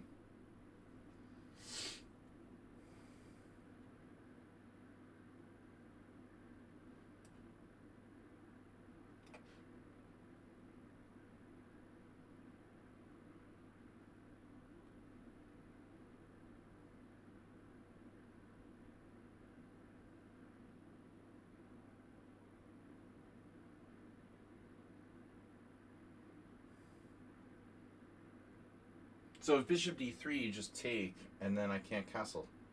But maybe that was the safest approach for me. I don't know, though. Bishop d3, takes. Rook d8, rook d1. No, takes, queen e2. Rook d8, queen e2, and then like a5, rook d1. Rook takes, check, king takes. I could probably hang on for a draw. Maybe it was safer to play bishop d3, objectively. I was scared, though. Maybe I was right to be scared. Because you have stuff like, not a5, but queen c6. Maybe trying to play queen h1 check.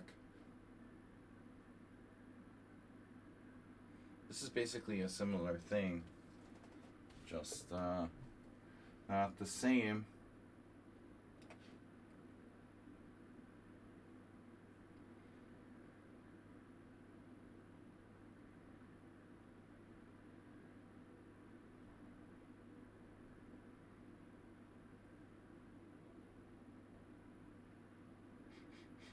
Something's burning. I think it's me. What does that do? Please tell me what that does.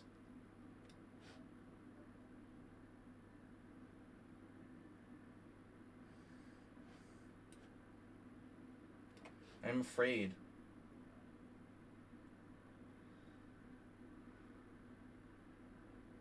Oh no! Bishop b5. No.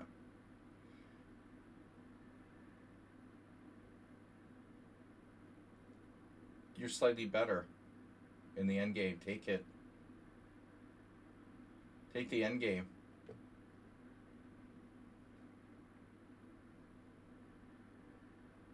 I can lose this. I can lose any endgame. I'm good at that.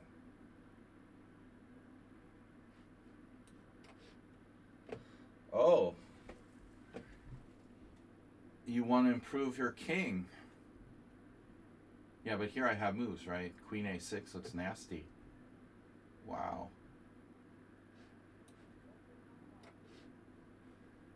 Yeah, greedy. You could have traded queens, but no, you had to be greedy. Queen and knight combo, have you heard of it?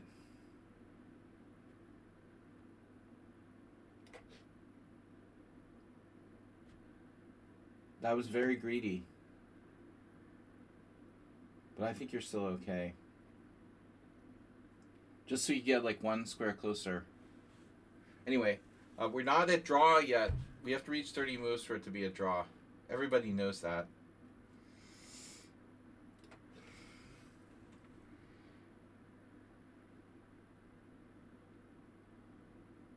But I mean, basically this is what I would normally like kind of do in this type of position where I give up the bishop. We're aiming for like knight versus bishop, and it's like, okay, it's a draw. He was better with the bishop pair, theoretically, so trading the bishop pair off should help me get closer to equalizing. I mean, that's how it's supposed to work, basically.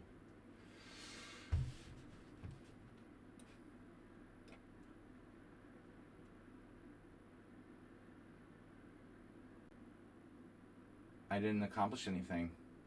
I just want to draw. You want to draw? It's too much stress for me. No? Alright, it's fair. Fine. But, alright, now all the gloves are off. No more Mr. Nice Guy. There's no more Mr. Nice Guy after this. That was my last draw offer. I'm going to play for time.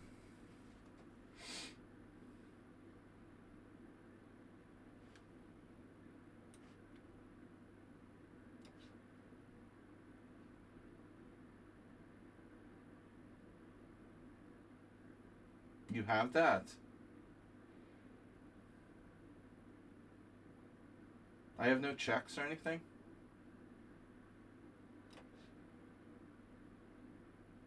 Does this do something? Oh. Alright.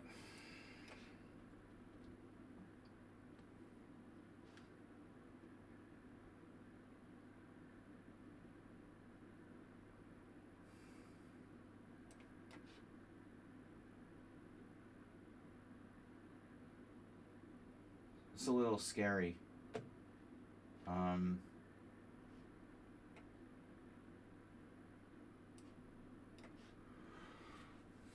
There's this king. Look at that king. Uh-huh.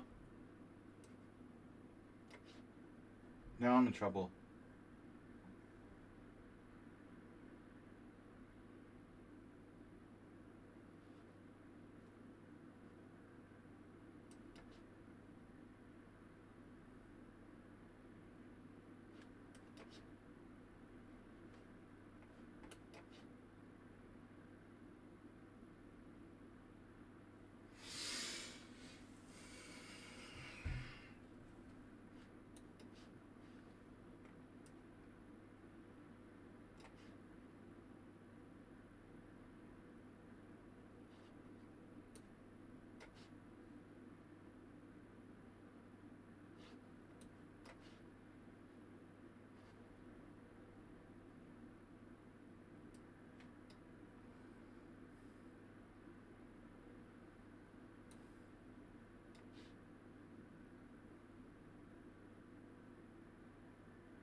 That was kind of scary.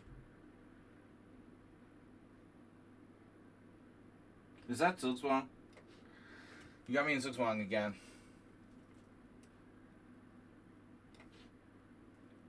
Damn. No mercy.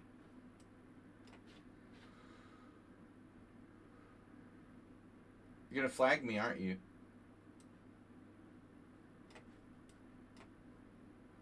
No mercy flaggings.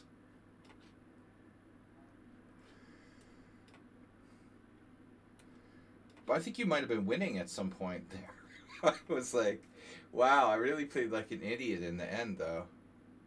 I think I was lost. Like, I don't mean before. I mean like in the last like 15 moves, I was lost. I feel like F3 probably loses. I feel like I miscalculated, or I didn't calculate at all. Um, I'd be surprised. I wasn't lost. Wow. Okay, yeah. No, in that exact moment. Okay. No, maybe I was lost. Okay, so G4. I saw this, but I didn't want my pawns to be fixed like they were. You know, obviously this is suboptimal. If I don't have G4 though, what am I going to do? You know, I mean, knight B3, I didn't see it look weird. Yeah, this is really close to losing. But it's not losing, apparently. Only knight B3.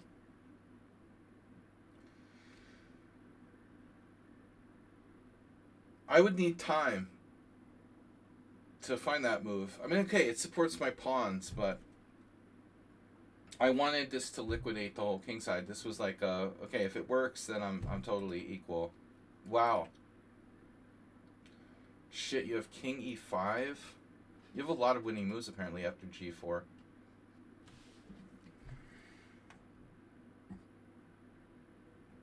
That was the only mistake I made the whole game. That's really fucked up. I mean, I'm like passive the whole game. I'm slightly worse the whole game, but I didn't actually make any like concrete blunders till that. This is trash what I did. I don't know. Well, there's only 2 games of this position ever happened. Yeah, no one takes on h6. I mean, it's probably not good. But I thought it would be funny. So people have actually played h4 right away. It's better to play h4 right away. Although Gowrie played it, that can't be good. Predrag Nikolic played this twice. That's good, at least. Okay, anyway, that was funny. But, yeah. I wanted an immediate, like, way to draw. So, I don't have time to calculate. I figured I was in trouble, but not as bad as it looked. Ugh. So knight b3 holds a draw. I didn't know with my pawns fixed on the other side. Now, okay, the end game, we didn't have a lot of time. You should have traded queens, I think, right away. Objectively, but maybe not.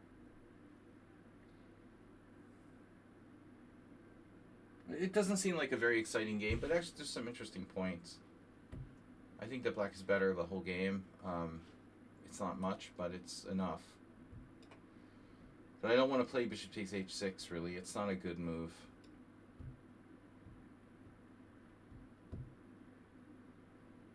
RD Rector. RD Rector. Oh, okay, this is you. 2138. Yeah, man, I don't know. All I really trust is the Nimzo. I don't know.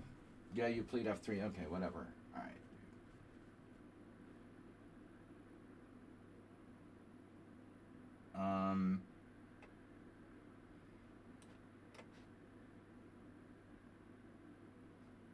We'll just play what I know. Thanks, Chemiculture. Good game. Kind of. I don't think it was that great, but it wasn't bad. Alright, so where am I again? I had this at the World Senior where this dude, like, prepared for me and he tricked me into playing a line I don't know. Was it that exact move? No. No, I don't know. It wasn't Bishop D2. I don't know about Bishop D2. The guy did something weird and he tricked me into playing a line I didn't know, and I ended up losing to this 2100. Early in the tournament. Okay.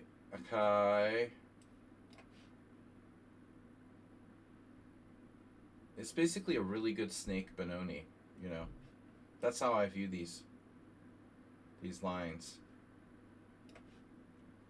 Bishop D2. I am not familiar with that. Like, where are you getting that from?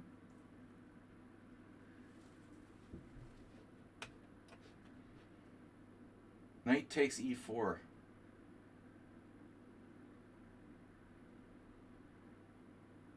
I mean, if the Snake Benoni is playable, then this is like the optimal Snake Benoni. The F3 Nimzo, I don't know. I mean, it's like White's most aggressive line, but it's also very dangerous for White. Black has lots of resources. C5 is the way to go. It's just a question of which move to play it. You can also play D6 on move 4. You can play B5 in various move orders. You can castle, but still, I think the basic setup with Black playing C5 against the F3 Nimzo, that's the best. Just a question of move order. For me, I mean, D5 and the Nimzo, it's like, why do we play the Nimzo if we want to put our pawns on light squares?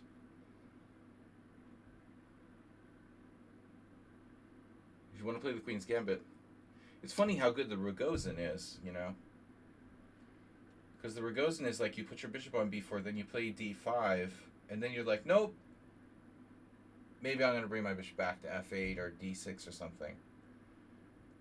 It's not really an Nimzo. But if you're going to give up your dark square bishop, then you should have your pawns on dark squares. Knight e2, b takes c4, knight f4, g5. Yeah, I've seen that. You like those irrational things. Move 11. Move 11 is a big fan of irrational lines. Yesterday, you pointed out my Rossalimo d5, and I tanked for like 4 minutes, and I could have played for Blobix. Blobix, who passed away, was a French player who came on my stream a lot, and he was the one who came up with this idea. You do like in the Rossalimo b3, and then when Black like wins your rook with Queen d4. You guys have no idea what I'm talking about. I know. So move 11 anyway. I think b3 was interesting, but I couldn't bring myself to play it, so I played something lame instead. But that line I don't trust. You know what you're talking about in the f3 Nimzo with g5. Yeah, that looks very weird. There's also e5. I know you can play both. e5 and g5. Here's a g5 is always a safe move. He thought forever on knight takes a4.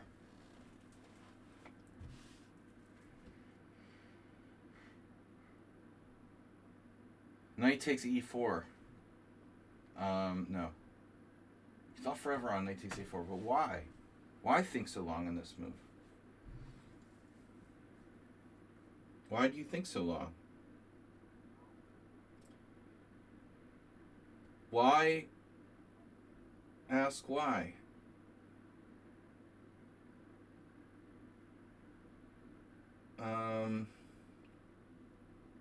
The wall. Brain wall. The thing is that Black has to destroy the wall in the f3. You know, we're playing against this wall. The pawn wall. And the wall must...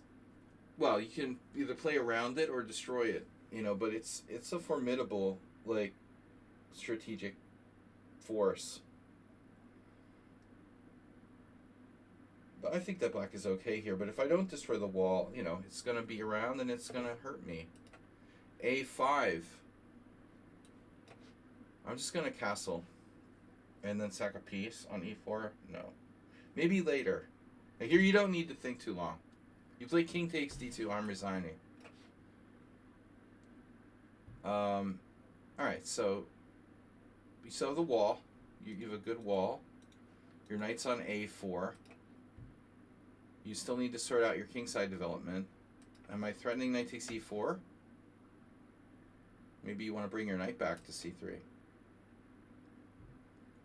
My structure's worse, though. You fucked up my queenside structure. I mean, I have 3 islands. Now you have 2 islands and I have 3. defending e4 and developing. Now there's a very logical move. So I think that we gotta go. No immediately destroying the wall. Knight h5, I have a bad track record with that. I lost to Nate Solon once. That's very embarrassing.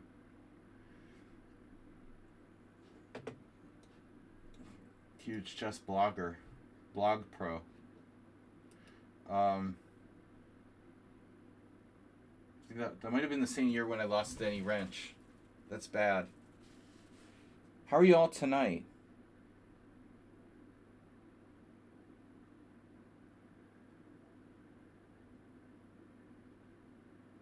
Mr. Rolandson. You're a male in your 40s. A chess player who's a male on my chess stream? We just assumed that. The League clan. As long as it's not clan with a K, it's okay. Bishop d3. Alright. We're very serious here. Thanks for the introduction, though. It's nice someone makes self-introduction. Introductory offer. I need to develop my pieces. What am I going to do? I'm overthinking for this time control. Would you rather lose to Danny Wrench or Noel Studer? I'd rather lose to Noel Studer, who's at least a grandmaster. I don't want to know about his latest blog. I hate losing to bloggers. I lost to Nate Solon. It was like 2000 or something. I mean, I don't know. And Danny Wrench. I lost to them both around 2000. It was a very bad World Open. I was drinking Long Island iced teas. I had a really bad World Open. So I just didn't care anymore, and I was losing to Danny Wrench. And when he was a little kid.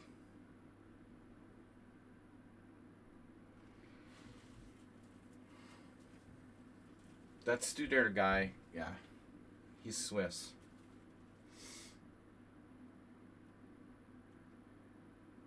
Don't need money, you're from Switzerland.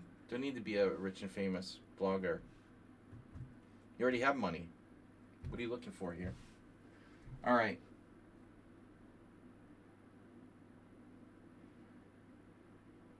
So, I need to destroy this guy's center. Did Benoni, oh no, Bishop e2. That doesn't look right. See, you've got to be willing to give up your light square bishop, bro. You know, this is the wall. You can't be losing time. I mean, it's the f3 Nimzo. You're asking for trouble. That bishop is negotiable. Can't be playing bishop d3, bishop e2 because my knight is on e5. The same thing in the King's Indian. Now you're in serious trouble. You can't develop your pieces.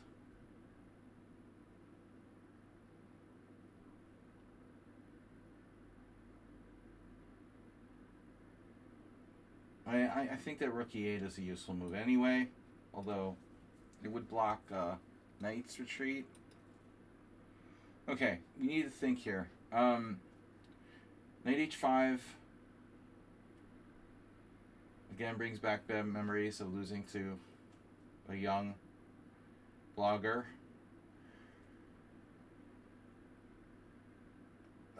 Developing the pieces is often good. This is a Benoni too.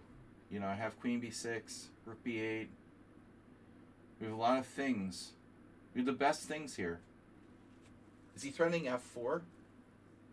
Are you threatening f4? Seriously? Alright, I'm going to do rook e8. Fine. If you try anything with, like, the center, it's going to not be a wall anymore, you know? If you play f4, remember, no more wall. Oh my god, g4. Move 11, you gave him that idea. Holy shit, g4. Wow. So I sack a piece here, Velimirovich style. Just a question of which one. I mean, this has got to be enough compensation, right?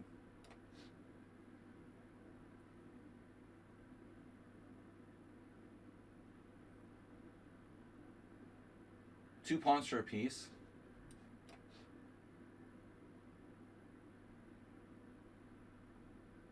But it's the F3 Nimzo. You have no coordination.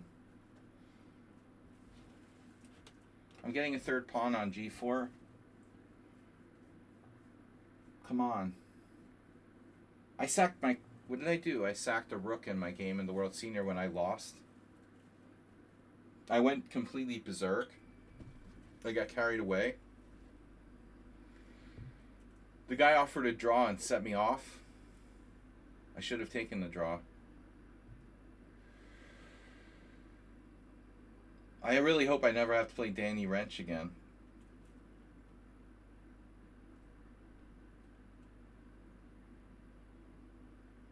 Queen H4 check.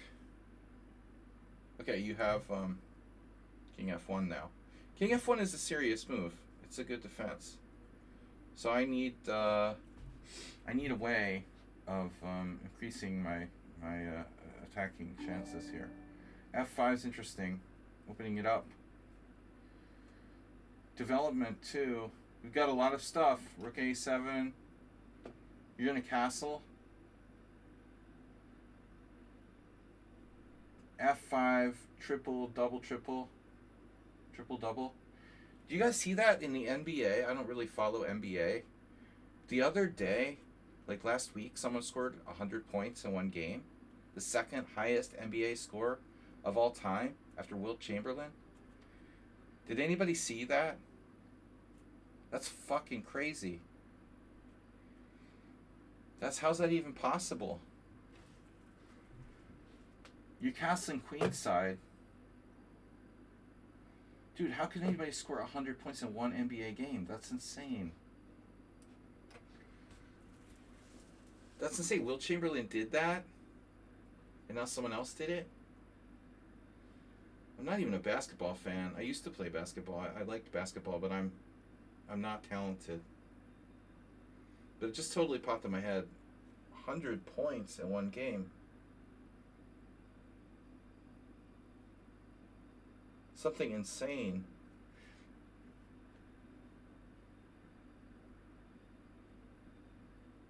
I think Kobe Bryant had like the third highest. 80 something. Bro. Okay.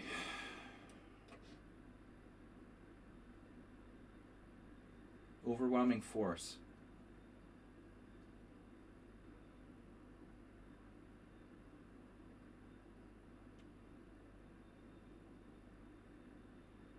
You have to have faith.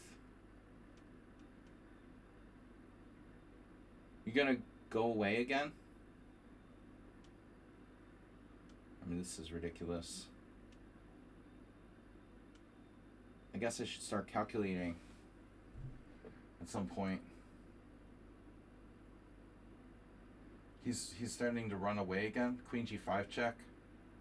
Okay, I don't care if you take my pawn on A6, dude. Take it away. I was sitting there worried about my pawn on A6. I mean, seriously? You do not know a lot of theory on English opening or Caracol. How do you play that line then? Wow. You're threatening me? This is crazy. Wait. C4?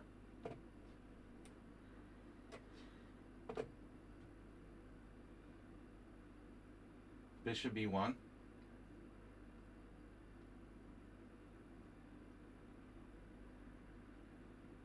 That's not cool.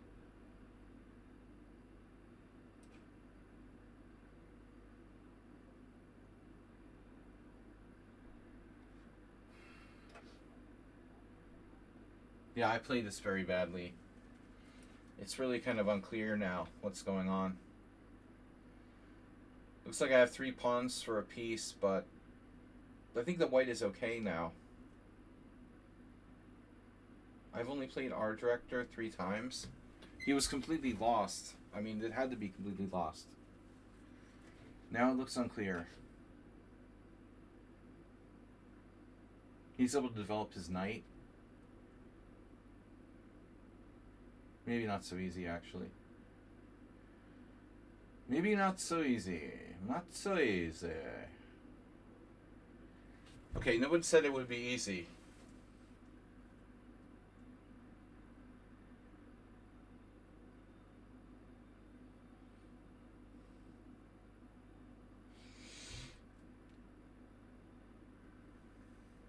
Oh. So I have rook b3.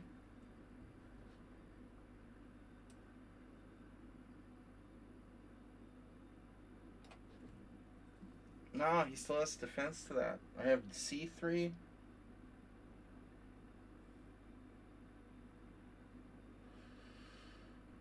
What a game. This is the f3 Nimzo. You really saw just chess games, so I know a little.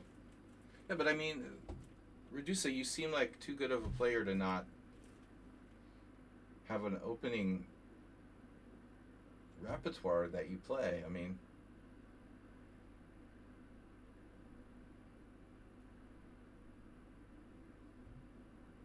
too advanced to not have an opening repertoire. I mean, you're too good for that. But it's not just you. I mean, I've noticed this with a lot of people. It seems like a lot of people just, and masters. Like I said, Bibi Sara, the women's superstar, played against me. Never she had played a Caro Kann. I was like, what are you doing? Oh, I'll just play the Caro Kann.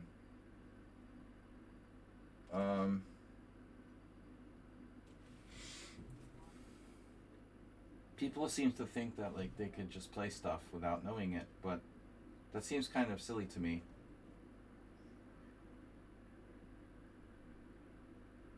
You're playing an opening that's not like your other openings. You see, it doesn't fit. Like, you played the Sveshnikov. Now, this particular opening, okay, with the Grunfeld, maybe. Still, a little bit Grunfeld-like. It's not a bad system you played. It looks like you know what you're doing. I mean, against Camel Culture, it was bad. Well, I used to do that more, Camel Culture. You play stuff you don't know every game. That's why you're a floor master now. That's the influence of Brian, probably. The squirrel. Different animal opening every day. Sometimes I used to play stuff I didn't know. Yeah, it's not a very professional attitude. But also, maybe, it's good to experiment with stuff. And then we're talking about Blitz, and we're talking about online, and we're talking about over the board chess is a different thing, you know. Serious tournaments are a different thing. I just can't believe how everybody like just transposes to the Panov and they don't know it, you know. It's like, this is a major opening. The Caro Kann is extremely popular to a point where it's like the London system. Extremely popular. I think the Caro Kann must be like Black's single most popular opening at this point against E4. You know, that's probably true.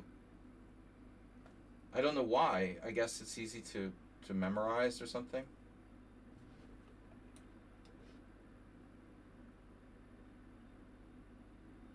I have a terrible score with the Caro Kann, and I think that it's always been a problematic opening for me.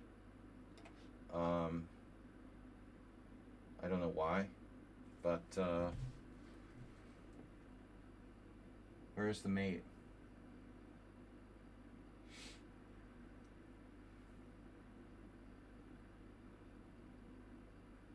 You have queen takes c3. Queen takes c3 and back rank. He's played the f3 Nimzo and never moved his knight. My queen's hanging. My c3 pawn's hanging. What else? I have no direct threats. That's very annoying. Queen e5 is just a tempo loss. I have moves. But like what? Exactly moves do you want to play here? Playing for mate would be good. Queen c8.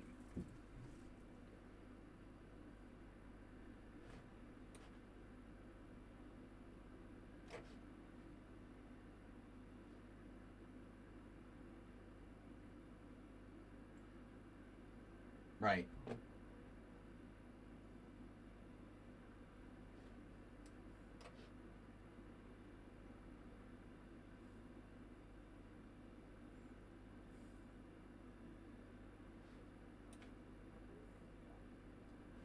Wow. Check. Is check good? Always check it might be mate. Alright, you did move your knight though. Oh my god. What a mess. What a mess. And you were better at one point when I played Rook A7. A lot of mistakes. But that's normal. Look at my game. Yeah, look at my game. That was bad. Mr. Zier. Mr. Zier has no games. Dude, you have no games. I can't accept you. Mr. Zier himself. Zier is fat in Hungarian. But it's spelled differently. Okay. Mr. Zier. So where's our tournament? Wait a second. Bro, I accepted his game request. 36 seconds. I'm tied with Camel Culture. We still have 3 more rounds. Are you kidding me? No way. No, 2 more rounds. Okay. One ongoing game? Oh my gosh. There's still an ongoing game. Wow. Stefano against Stepvargan, the S battle. So I thought this tourney is supposed to be on Tuesdays. It is, but this week I had to do my taxes, and next week I have something on Tuesdays as well. Sometimes it gets moved. It's usually on Tuesdays, but sometimes it has to get moved, and when it gets moved, it gets moved to Wednesday, which is the day next to Tuesday on the calendar. It's very crazy, but life is life. Sometimes we have to move it. Move it.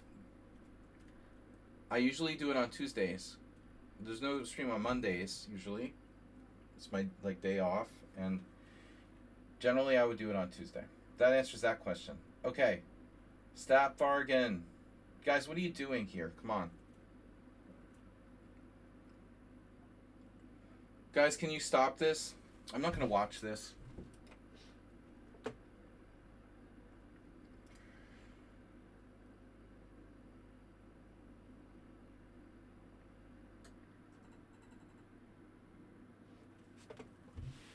That's bullshit, man.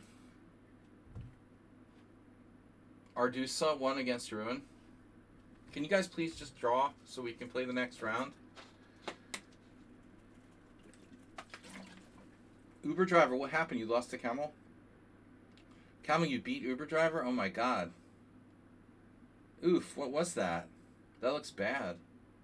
What did you do to Camel Culture? Some kind of bad Slav? My god. How did you do that to him? Ugh. What is that? A Catalan or a Slav? He doesn't usually lose that bad. Yeah, Bishop D2 is not a common move there, Iatan. I have to take another look at that. Yeah, this tournament I made entry requirement 1 month old rather than 14 days. I don't know about Bishop D2. It's not the main move. But I have to stop playing that line exclusively because I'm too predictable. E4, what? E4, E6? Oh no. Oh no. Dude. Yeah, that's awful. Oh. The what's it called? The French Rubinstein. Poor Rubinstein, and he has his name associated with that crap. Didn't,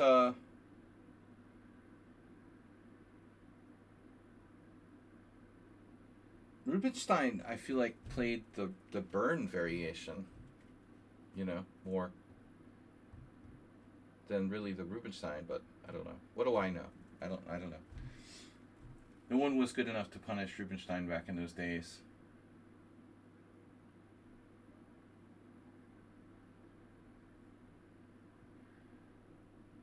Yeah, you can study rook versus rook in games with Oleg Krivonosov.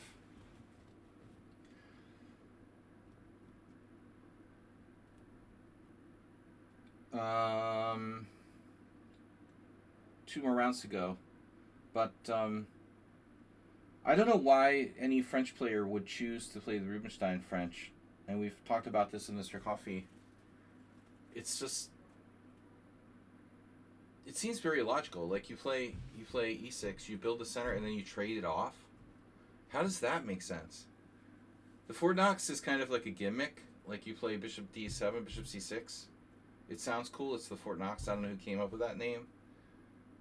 The whole thing is, like, very hard to play. You know, it's hard to believe that I actually was going to play that against Hikaru back in 2003, the last time we played. It was meant as like a surprise opening, but it's terrible. I don't know what I was thinking.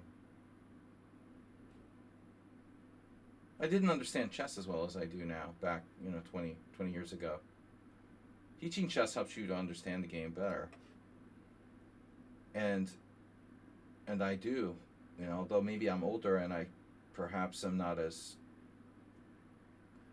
spry and forget some things, I do think that my understanding of the game is better than it was at my peak in 2003 or whatever. So, pretty spry for an old guy. Check is lame. But, it's easy to play.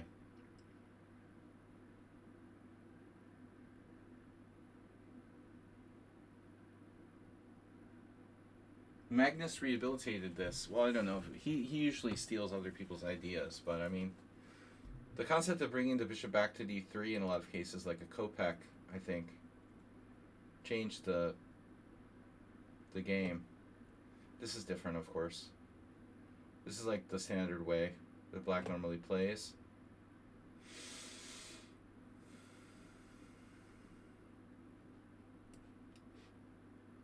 I think c4 is the main move, or bishop takes d7 and c4.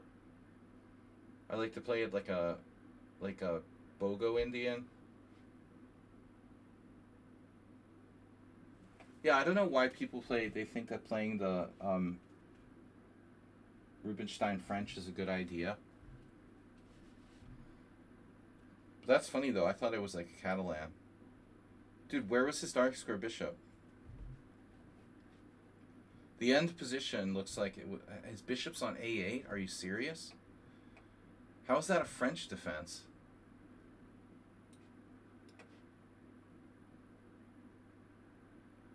Man. Uber driver is usually more solid than that. I don't know what that was. Huh. So you're circumventing my b3 here. I guess I should play d4 then. No, I remember now that Stavrogan plays the dragon, actually. So he's basically trying to transpose to a dragon. Alright, maybe, I don't really want to play c3. Having played a4, it's too many weaknesses. I guess I should play d4. So he's trying to play the dragon. This is a weird dragon now, with my bishop on b5 and a4 in. That's probably not great. Great for white. a4, very weird move. It looks kind of irrelevant now, except for being a waste of time. But I mean, I don't know.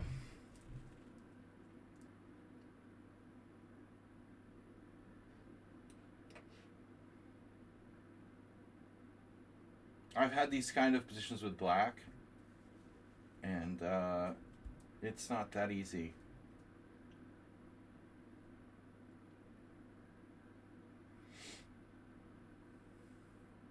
Move e11. Bishop e3, knight f6, knight c3, knight g4. Well, that would suck. So what do I do now? I guess I don't play bishop e3. Play knight f3.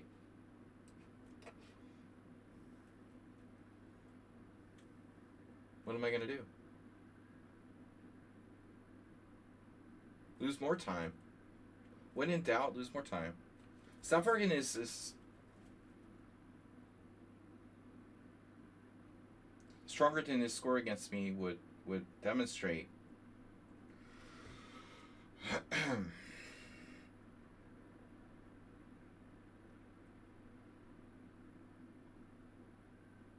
Though it's not easy to play the stone wall with both colors. I think that's why his score is bad. Do you only stream during the Pawnda tournaments? Well, I only do this once a week, but I have a bunch of streams. I do 4 streams. Usually Tuesday, Thursday, Friday, and Sunday. Lately, it's been 4 a week. I used to do more, but things have been slow around here lately.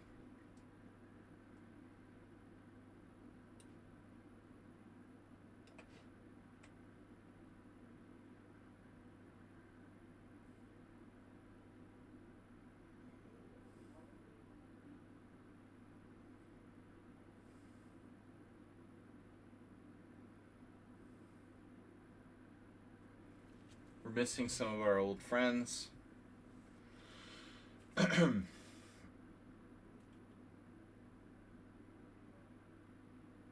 Do tournaments on Tuesdays. This is Tuesday. Thursday I do analysis stream. Friday I'll play some Blitz. And Sundays we have our Simul, which is my most popular stream. I play a classical Simul against 25 people. Been doing that for like 8 years. So now what do I do? This is the question. Yeah, maybe I don't want to put my knight on c3 necessarily.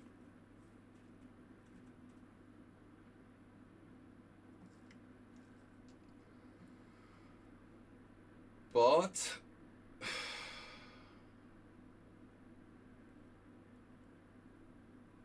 my other options are what? Rook e1.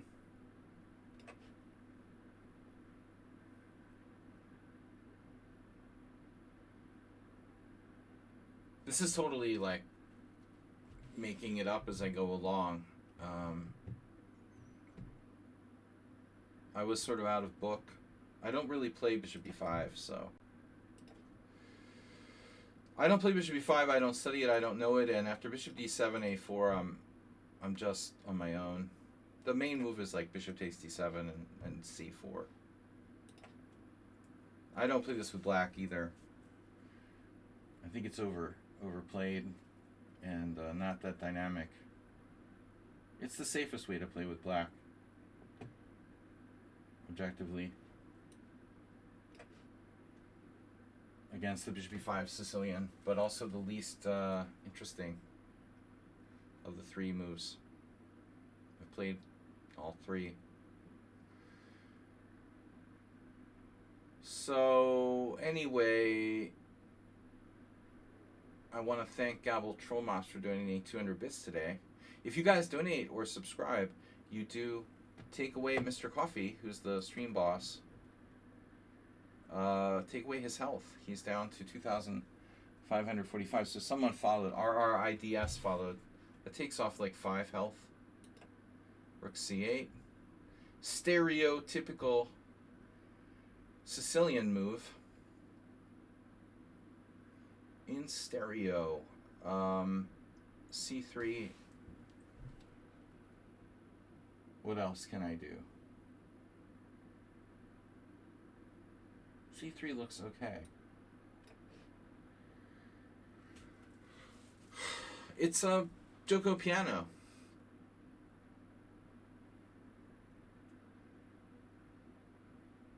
Not a standard Sicilian position. If you could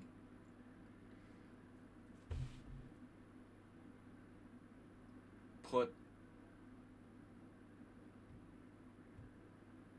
2 pawns back on the board. I guess on... Yeah, it's never going to be a Joker piano, really, but if we put these pawns back, like c5 and d3, close Sicilian. So Arsenal fan, I had to ban your old friend, Arsenal fan, Mr. Coffee. I had to ban Arsenal fan. He came in like totally, crazily, just. He's banned again. Euron made a funny comment though. He was like, maybe you were here, Mr. Coffee, you're just being quiet, but Euron said, "Oh, I'm happy I maybe got the chance to play the last game against Arsenal fan." How many times has he been banned? The Asterbate emote. Yeah, he was just having like an emotional meltdown, and I refused to play his game. You know, like, I'm not here to be his therapist. I just ignored him. You know, the best thing to do with like hysterical people is to ignore them. And he just wants attention. He wants people to feed into it, and not going to do that. So I'm not going to engage. Should I go to F1 or D3? The 3 options: A2, F1, or D3. So anyway, yeah, I didn't know if you were around, but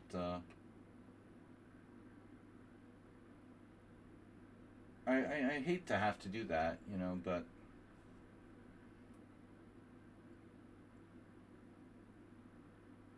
it's like the raving lunatic, you know, in the closet.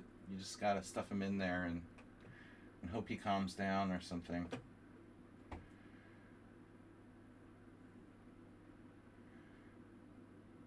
Take Jimmy back to the closet. Where do I want to go here? You got Queen E8. Queen E8 could be annoying. Queen E8 could be annoying, although not objectively a great move for black. Alright, let's just go to F1. You have Queen B6 also.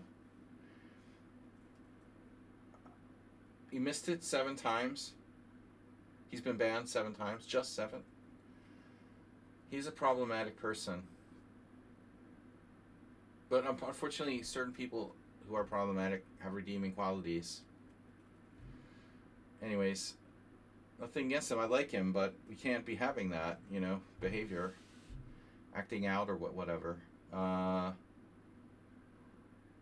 What else? Acerbate's missing, man. It really bothers me, you know. It really bothers me. I hope it's just really his situation and he can come back. But I told Camel Culture he lives in Colorado, so we're going to have to, like, draw straws, and whoever lives closest has to, like, go hunt for Asterbate. That doesn't make sense. If we're drawing straws, then we're drawing straws, yeah. Well, anyway, we're nominating Camel Culture to have to go look for Asterbate, because he lives the closest to Vegas. It's a quick train ride from Denver to Vegas. I did that. Now that I think about it, I took the train from Chicago to Vegas once, and I think it stopped in Denver or something. It went through Colorado. Man, Snapdragon's playing really well. He does really well against me. No, but seriously, I don't know, man. Can't be having no stream without Asterbate. E5. Controversial. No, I mean, Bob was here the other day. He didn't seem to pick it up. Like, he doesn't want to touch that.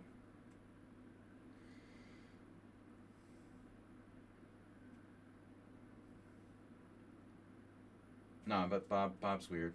Can't really rely on Bob. Bob's not really a regular. He's good at investigating. Zen Chess went to investigate, and Zen Chess said that he can't find any obituaries about Asterbate. But I don't think that's really that great of an indicator. Arrest is more likely than death.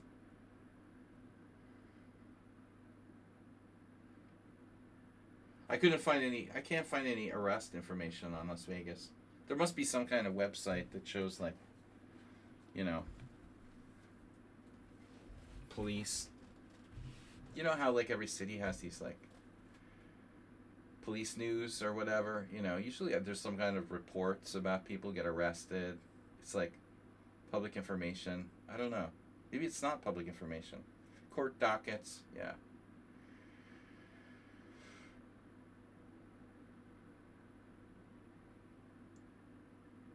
Isn't there like a missing persons database? You would think.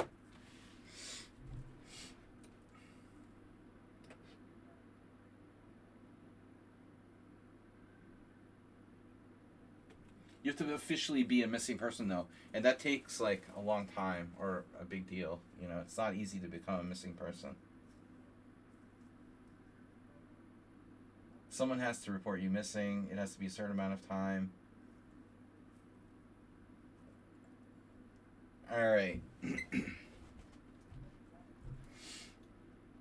Yep.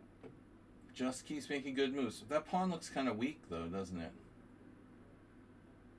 Knight c4 takes, knight d2.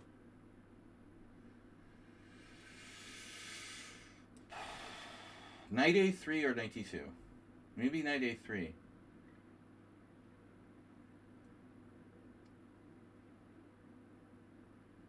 We're going to win the pawn.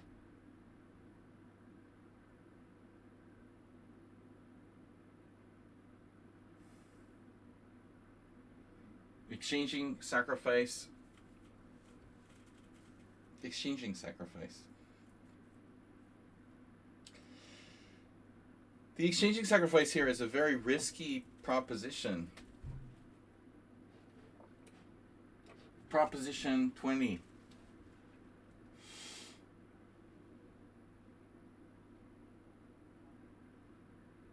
We don't have to do it right away.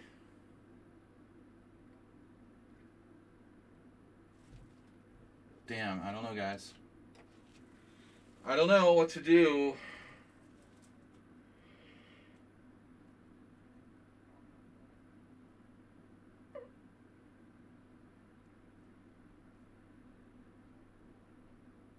But exchanging sacrifice could be effective in certain positions.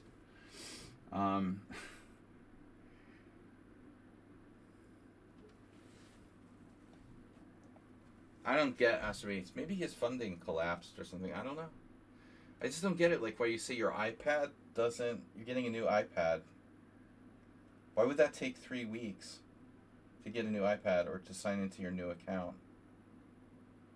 Though he's not one to lie. He was normally honest about everything. Just don't think he would make shit up.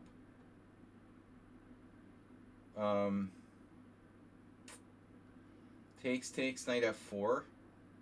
Oh, man. Exchanging.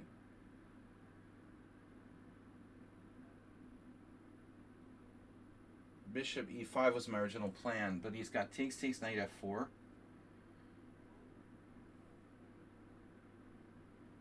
So annoying. How about blockade?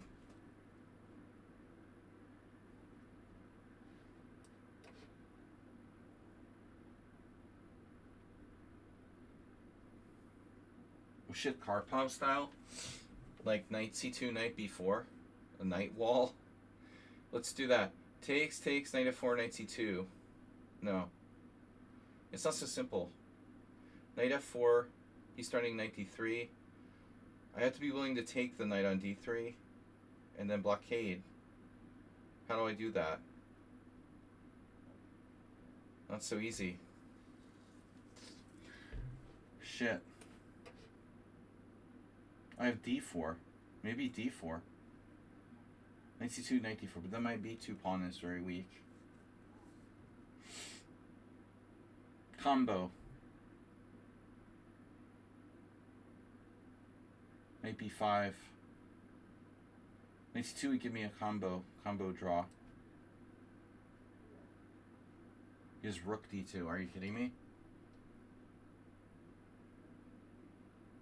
Rook e4.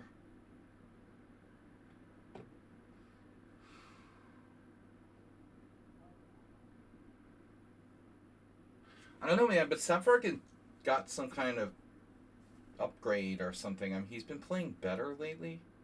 He just got better. I assume everyone here is old. We're not getting any younger, but he's played stronger and stronger against me lately. His rating's gone up too. Well, in Rapid anyway. He has a good Rapid rating. Or Blitz, I mean. Blitz 2277. Bishop takes d3, pawn takes. Rook d1. That hangs a rook. What else can I do? You're threatening rook d2. g3 sucks. You're threatening rook d2. So I have to do something fast. Yeah. This makes sense. This makes sense. Okay. Rook e4, double attack. Threatening your pawn. Now the knight, I have to take it. You take with the pawn, or take with the rook.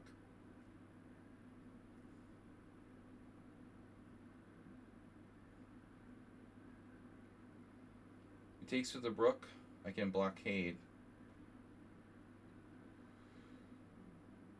I mean the pawn. Sorry. My other pawn.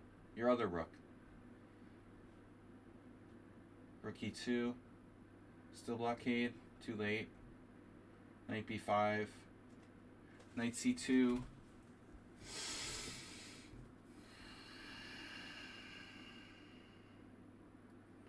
Knight b5. This is probably a draw.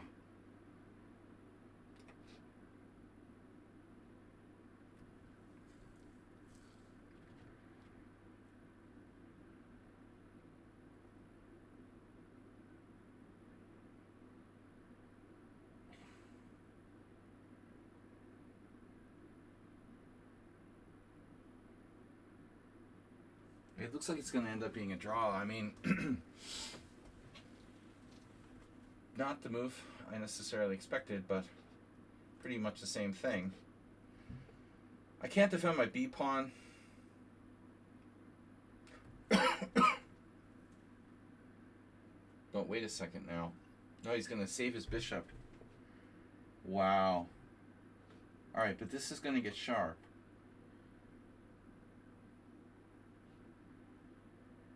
This is going to be very sharp. You can't attack my pawn. It's immune. I got rook d7. Rook on the 7th. Check, you can attack my pawn. But I've got time. Thank God for h3. Southwarken likes bad bishops. You know, I mean, this is a guy who played the stone wall a lot. Look at that. Look at that move. Unbelievable. Defenestrating. He defended the threat of rook d7, my only threat. It's fucking unbelievable. Now what do I do? Really wanted to win this game.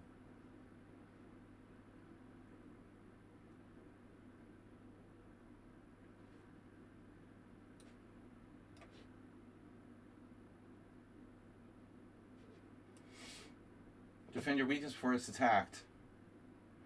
So if you defend your weakness before it's attacked, is it really a weakness?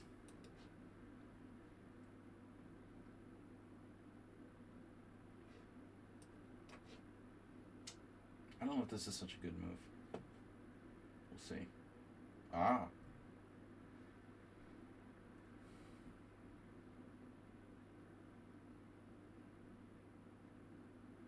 Whoa. Oh my God. It's like a perfect game by Black. He literally played a perfect game.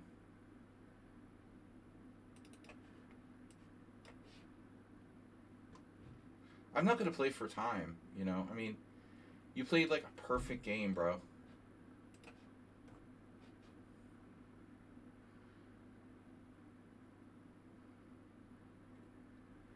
One inaccuracy. He made one inaccuracy. A serious inaccuracy with b5. And the rest of the game was perfect. That's pretty crazy. I mean, that's like way better than any like average tournament game that I play typically. I mean, maybe no recent court records. When you have a bishop that bad, it's important. It's like impossible to not have everything defended, right?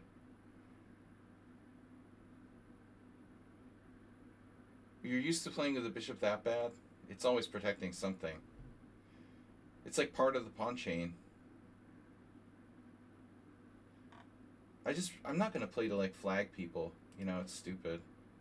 It's just a tournament for fun. Caruana and the Palmiachi. So they play c3 here anyway, despite having played a4. So what's the idea? Just do like d3, you don't do d4? That's weird. Alright. Yeah, I don't know. I don't know. So no one ever played my move d4. It's a bit weird. But it looks like c3 is wrong to me. I tried to play like kind of like a computer style. It worked. I mean, I got a random position and I was never worse the whole game, and he made a serious mistake with b5. And I had chances, but it was never quite enough. Okay, so that probably hands the tournament to Camel Culture. I imagine it's too many draws at this point. I have too many draws. 3 draws and 3 wins. Camel Culture playing the black side of the 2 knights defense? But Ludlud. Ugh. Alright, Redusa still playing. Oh, this is a tough game. What's going on?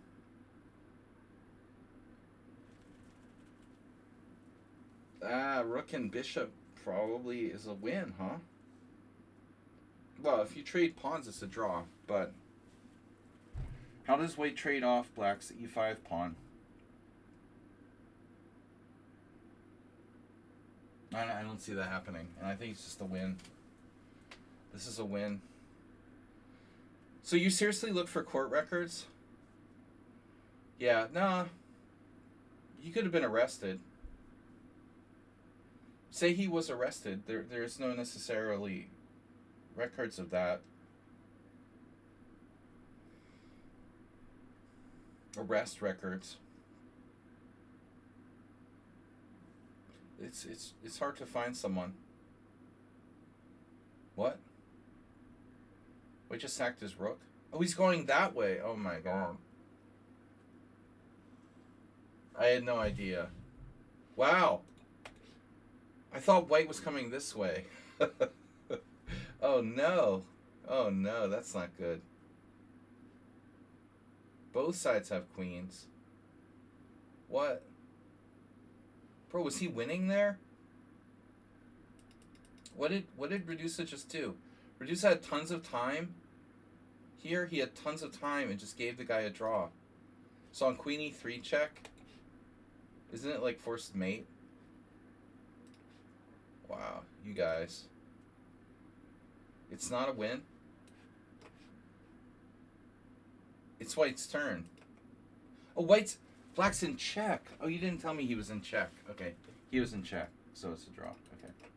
Yeah, I'm all confused. It's going the wrong way. I don't know what check is. I'm sorry. Yeah, I'm a little bit out of it. I didn't eat dinner.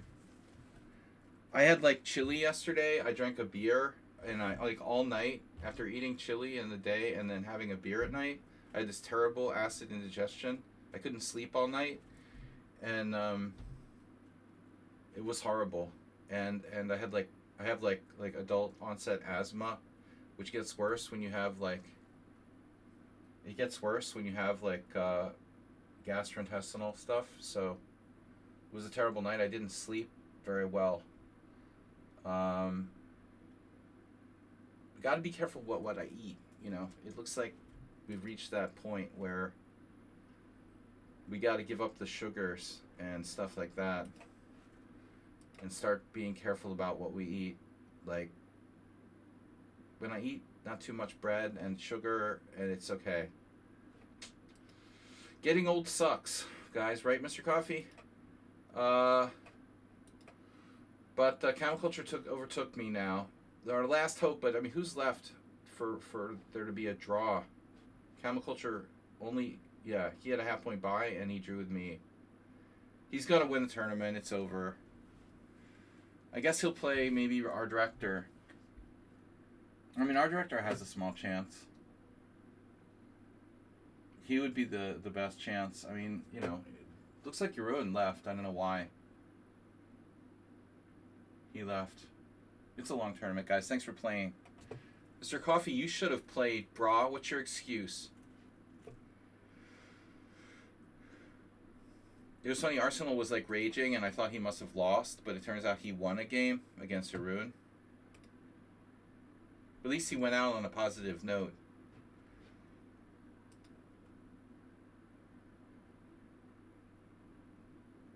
Imagine if he had lost. I was joking. But guys, don't forget about Asterbait. We got to get him back somehow. Maybe I'd have to bust him out of jail in Vegas.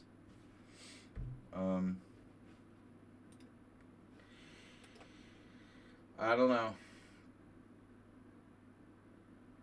Well, the National Open's in June. I wanted to go, but with Iran and airfares and stuff, I don't think I'm going to be going to Vegas in June. I mean, I really wanted to play in the World Series of Poker, but I don't have much money. And I just think the airfares, I was just checking airfares. I mean, it's like, Iran is not going to help decrease the cost of flying to the U.S. Plus, you know, terrorism, ICE, like, who wants to go there? Don't tell me Ruslan Bear is going to forfeit the last round against me. You can't forfeit. If I leave the game, then he'll start, probably. Right. So what's up? I hate that I'm not leave site. No, I don't want to leave the site, bro.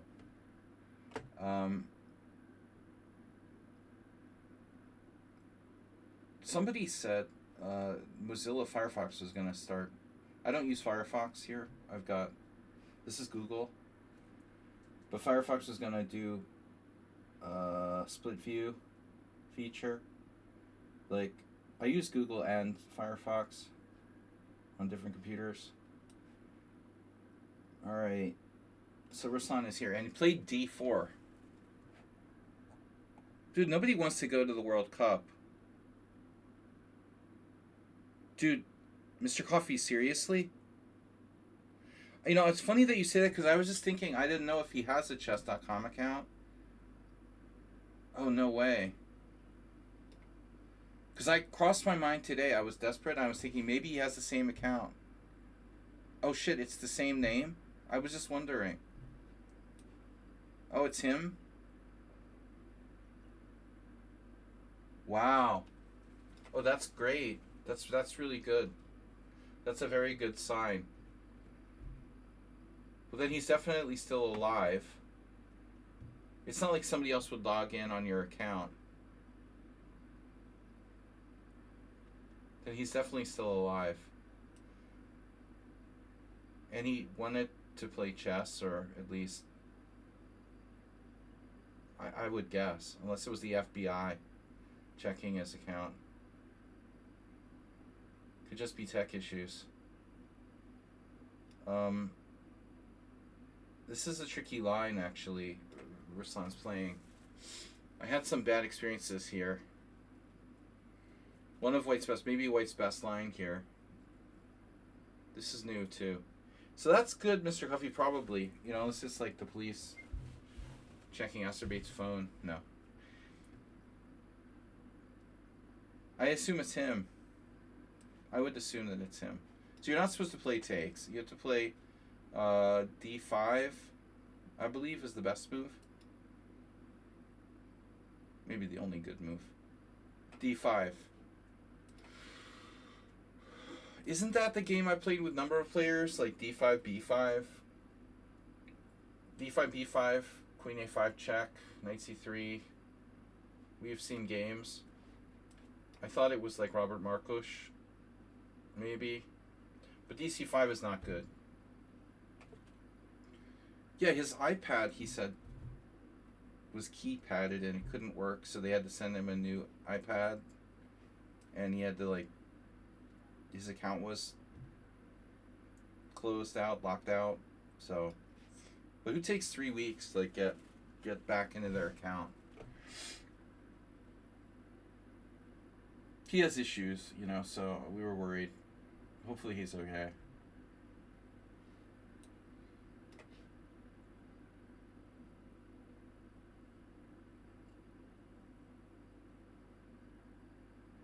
Well, that's a great thing that you did, Mr. Coffee, checking chess.com. You know, it crossed my mind. Then I thought, he probably doesn't even have an account there. I had never, I never used the Evil Chess site, and I do have an account there, which is super inactive, because on a very rare occasion I'll get these people who want to do lessons, but they refuse to do it anywhere but the Evil Chess site, and I'm like, oh, alright, fine, like, we have to do less on this dumb green chess site. I just hate the concept of that place. Yeah, he hasn't played a game on it. He was there for some reason. Well, my assumption is that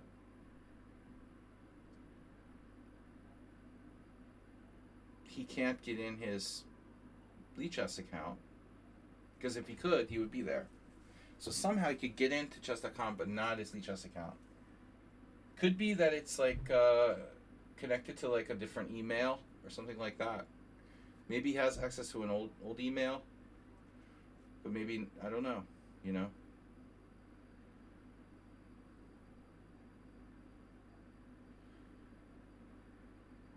Yeah, I don't, you know, I told the story a lot, how back in the 90s, the first chess site everybody was playing on was free. That was the thing about the online internet chess server. It was free. Then they made it pay, you know, and so, okay, I mean, there have been other commercial chess sites before. It's not a new concept, but I just don't like that site. Stanley Wrench. This commercial looks horrible. Everything about it I hate. You know, everything. The way it looks, the way it feels, the number of computers on there. I couldn't hate chess.com more. The monopolistic attitude they have about chess. It's such a stupid site. The way that people like blindly go there, especially noobs.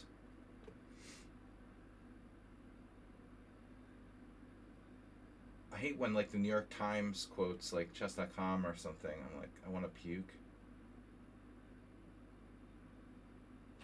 Ruslan Bear. What's my rook doing on b8? I wanted to play b5. Let's do it. Let's weaken the c6 square.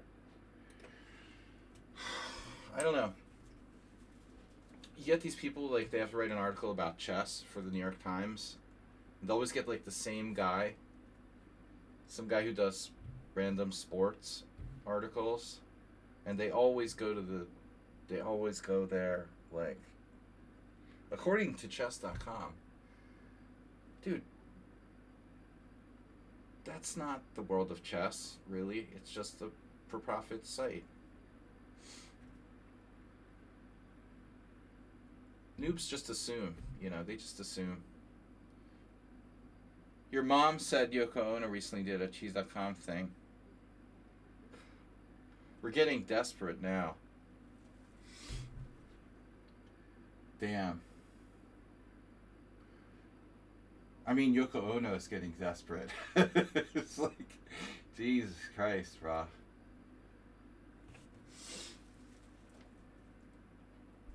Yeah, I mean, it's hard to stay relevant when you're like an 80-year-old star, I guess. Surprised they didn't have like Clint Eastwood or something.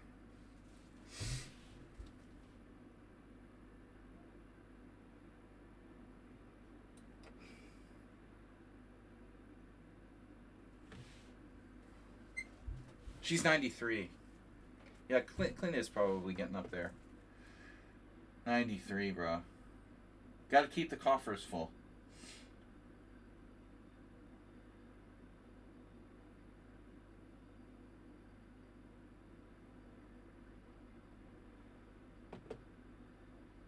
You can never have too much money. You can always do the online lookup.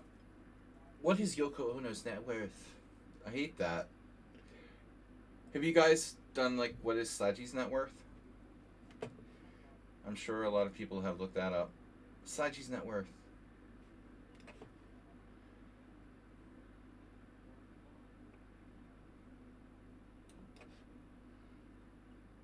Well, Ruslan Bear he's turning, what was this? It was,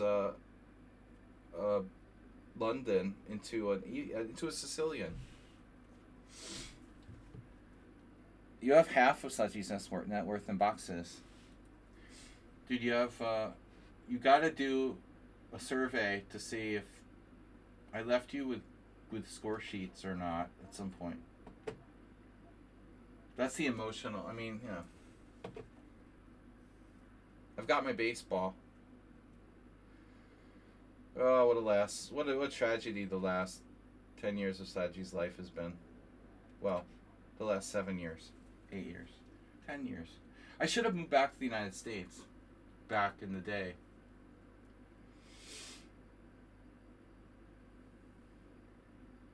When I had the chance. Maybe not. Life is just one big regret.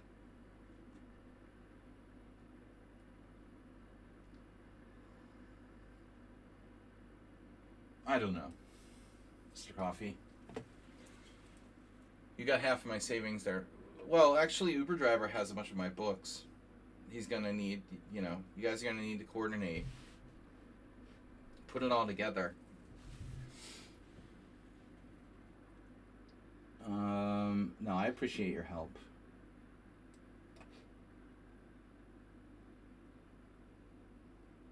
I've got a bunch of the games. I don't know if you have some of them. But if you happen to have time, look through a box and see if you can find, like, I would be interested. And stuff you could send me, like score sheets, are light, I mean, things that don't weigh anything are perfect because you could ship it to me. That's the point, papers or score sheets. Doesn't cost a lot of money to send it. Just like the only thing. Man, Ruslan Bear is really problematic, dude. He's playing like a pro again. He does this against me a lot. 1857 Rapid. Has there been an increase in Ruslan Bear? I feel like sometimes you get a very different game from him, Sometimes he's extremely weak. And sometimes very tough. I guess that's true for all of us. No, I was thinking that today, actually. It's very easy to assume all of your opponents are cheating, but conspiracy theories are cheap, That's why Arsenal and me are all the time, like, thinking everyone's cheating. It's the lazy assumption, It's the lazy thing for us to do. To always assume everyone's cheating.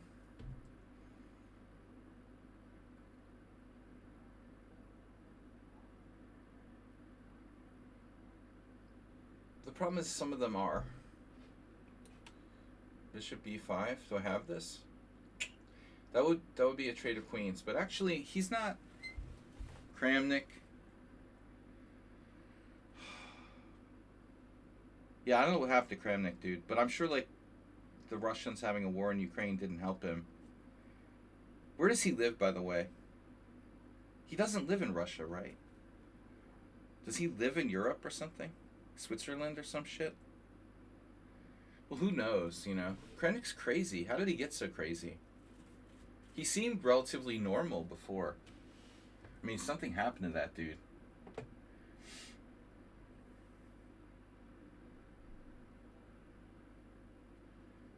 I don't know. He got weird.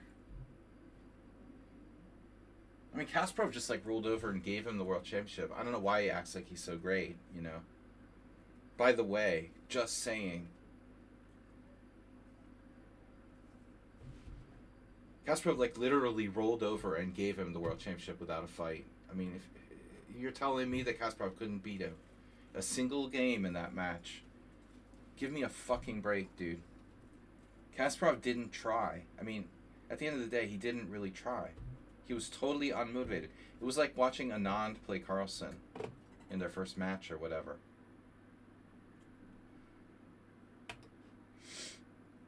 Maybe he didn't literally lose on purpose, but he certainly didn't try to win. He just handed the title to Kramnik. He was like, he had determined Kramnik would be. So Kramnik, in a sense, didn't really deserve to be world champion anyway, you know, when you get down to it, if you look at it that way. He's a great player, don't get me wrong, but I mean, he's not entitled to be like, oh, I'm the greatest of all time, and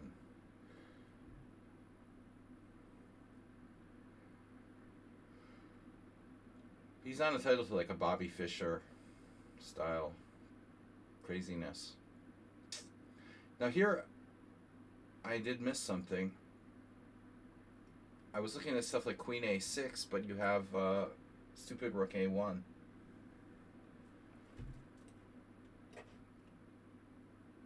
But Ruslan Bear is like H4. I don't know about that. He's been hanging out with my last opponent. Rook A2. Wow. That could be interesting. This could even work. It's a little risky, though. Yeah, I don't know, man. Kramnik's all crazy. The problem is he's right in some cases, obviously.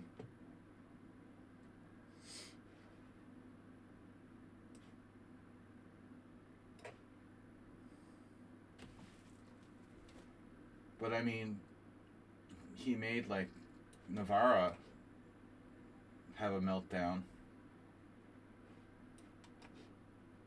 I think this is like Ruslan Bear's kryptonite, you know, simplified positions. He just totally collapsed. He just collapsed. Uh-oh. Camel Culture strikes again.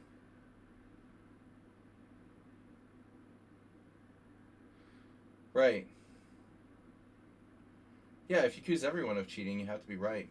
Yeah, exactly. But Kramnik was never... I mean, I don't know. He was never a particularly great, like, blitz player. So I don't know why he cares so much about online blitz and that stuff. Seems kind of weird to me. Like, he wasted the second half of his life doing nothing.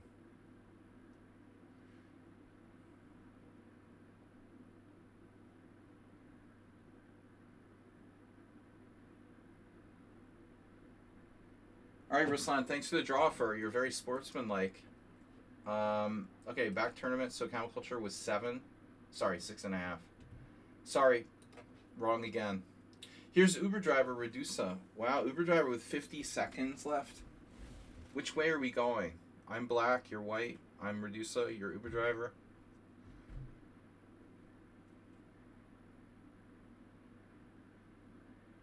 Yeah, this is a weird position.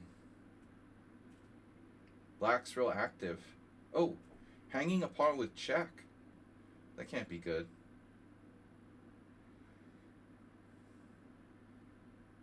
I guess Uber Driver was playing for self-made or something there. King G2, he didn't have a choice though. He was in check. I keep missing those checks. His king was on G2. No, his king was on G3 with check, right? King G3, check. King G2, check. It's always check. Yeah, Uber Driver's toast. Looks like he's toast. Although, look at the time. Redusa does sometimes do some weird stuff, like not use his time. And there's still our director versus Stefano. But anyway, Camel Culture. Camel Clutcher. Camel Chucker. That's not politically correct. Yeah, dominated. You drew me, and then you won all your other games. It looks really good. You're looking good. I had too many draws.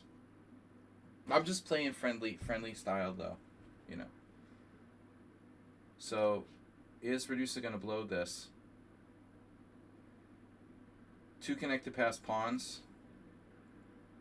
A massive king.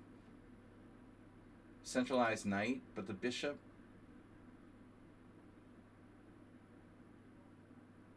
He does have a tendency to play way too fast.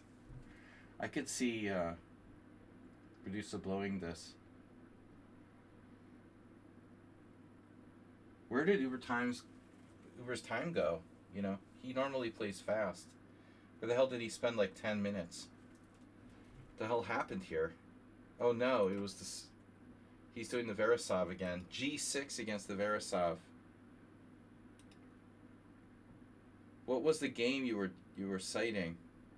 Bishop takes h6 was creative. It was some Bronstein. It was Bronstein. No, it was Botvinnik against Bronstein. I think it was Botvinnik Bronstein. But the thing was, it was a better position because they did it in a position where the center was fixed. Like C4, CD had already been played. It was like an exchange Grunfeld, you know, Fianchetto.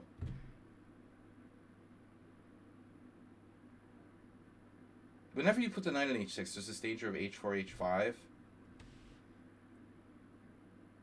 And so the other idea is that if the pawns are fixed, the knights aren't necessarily worse than bishops. But my doing it against you, I think, is incorrect because the center is not fixed. You know, obviously you played c5, and you know, I can't force you to create like a symmetrical structure or something. So you ended up with a bishop pair that was pretty good. You know, it's not really justified for me to give up my bishop on h6. I played enough like e4, knight h6, d4, d5, bishop takes h6, g takes h6 to know that, obviously. Wow. This looks really grim. Super game by Reducer. Uber Driver is a quite strong player. Not quite national master. He didn't quite make it. But he is tenacious.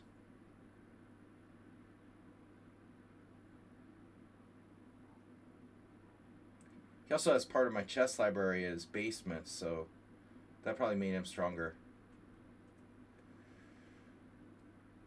Bishop is a bit of a spectator on b3.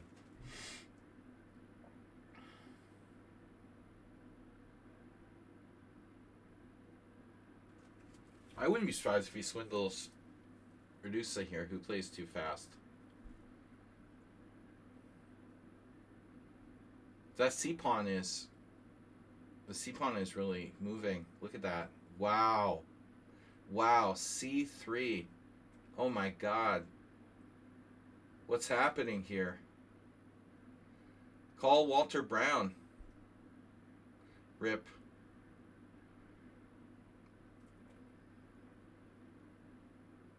This could be a draw. Not surprising though, because Reducer has a tendency to play too fast, and Uber Driver's pretty good at being sleazy. Now what's he gonna do? What you gonna do? Check. Check. Oh no. Oh no. It would be funny if White wins.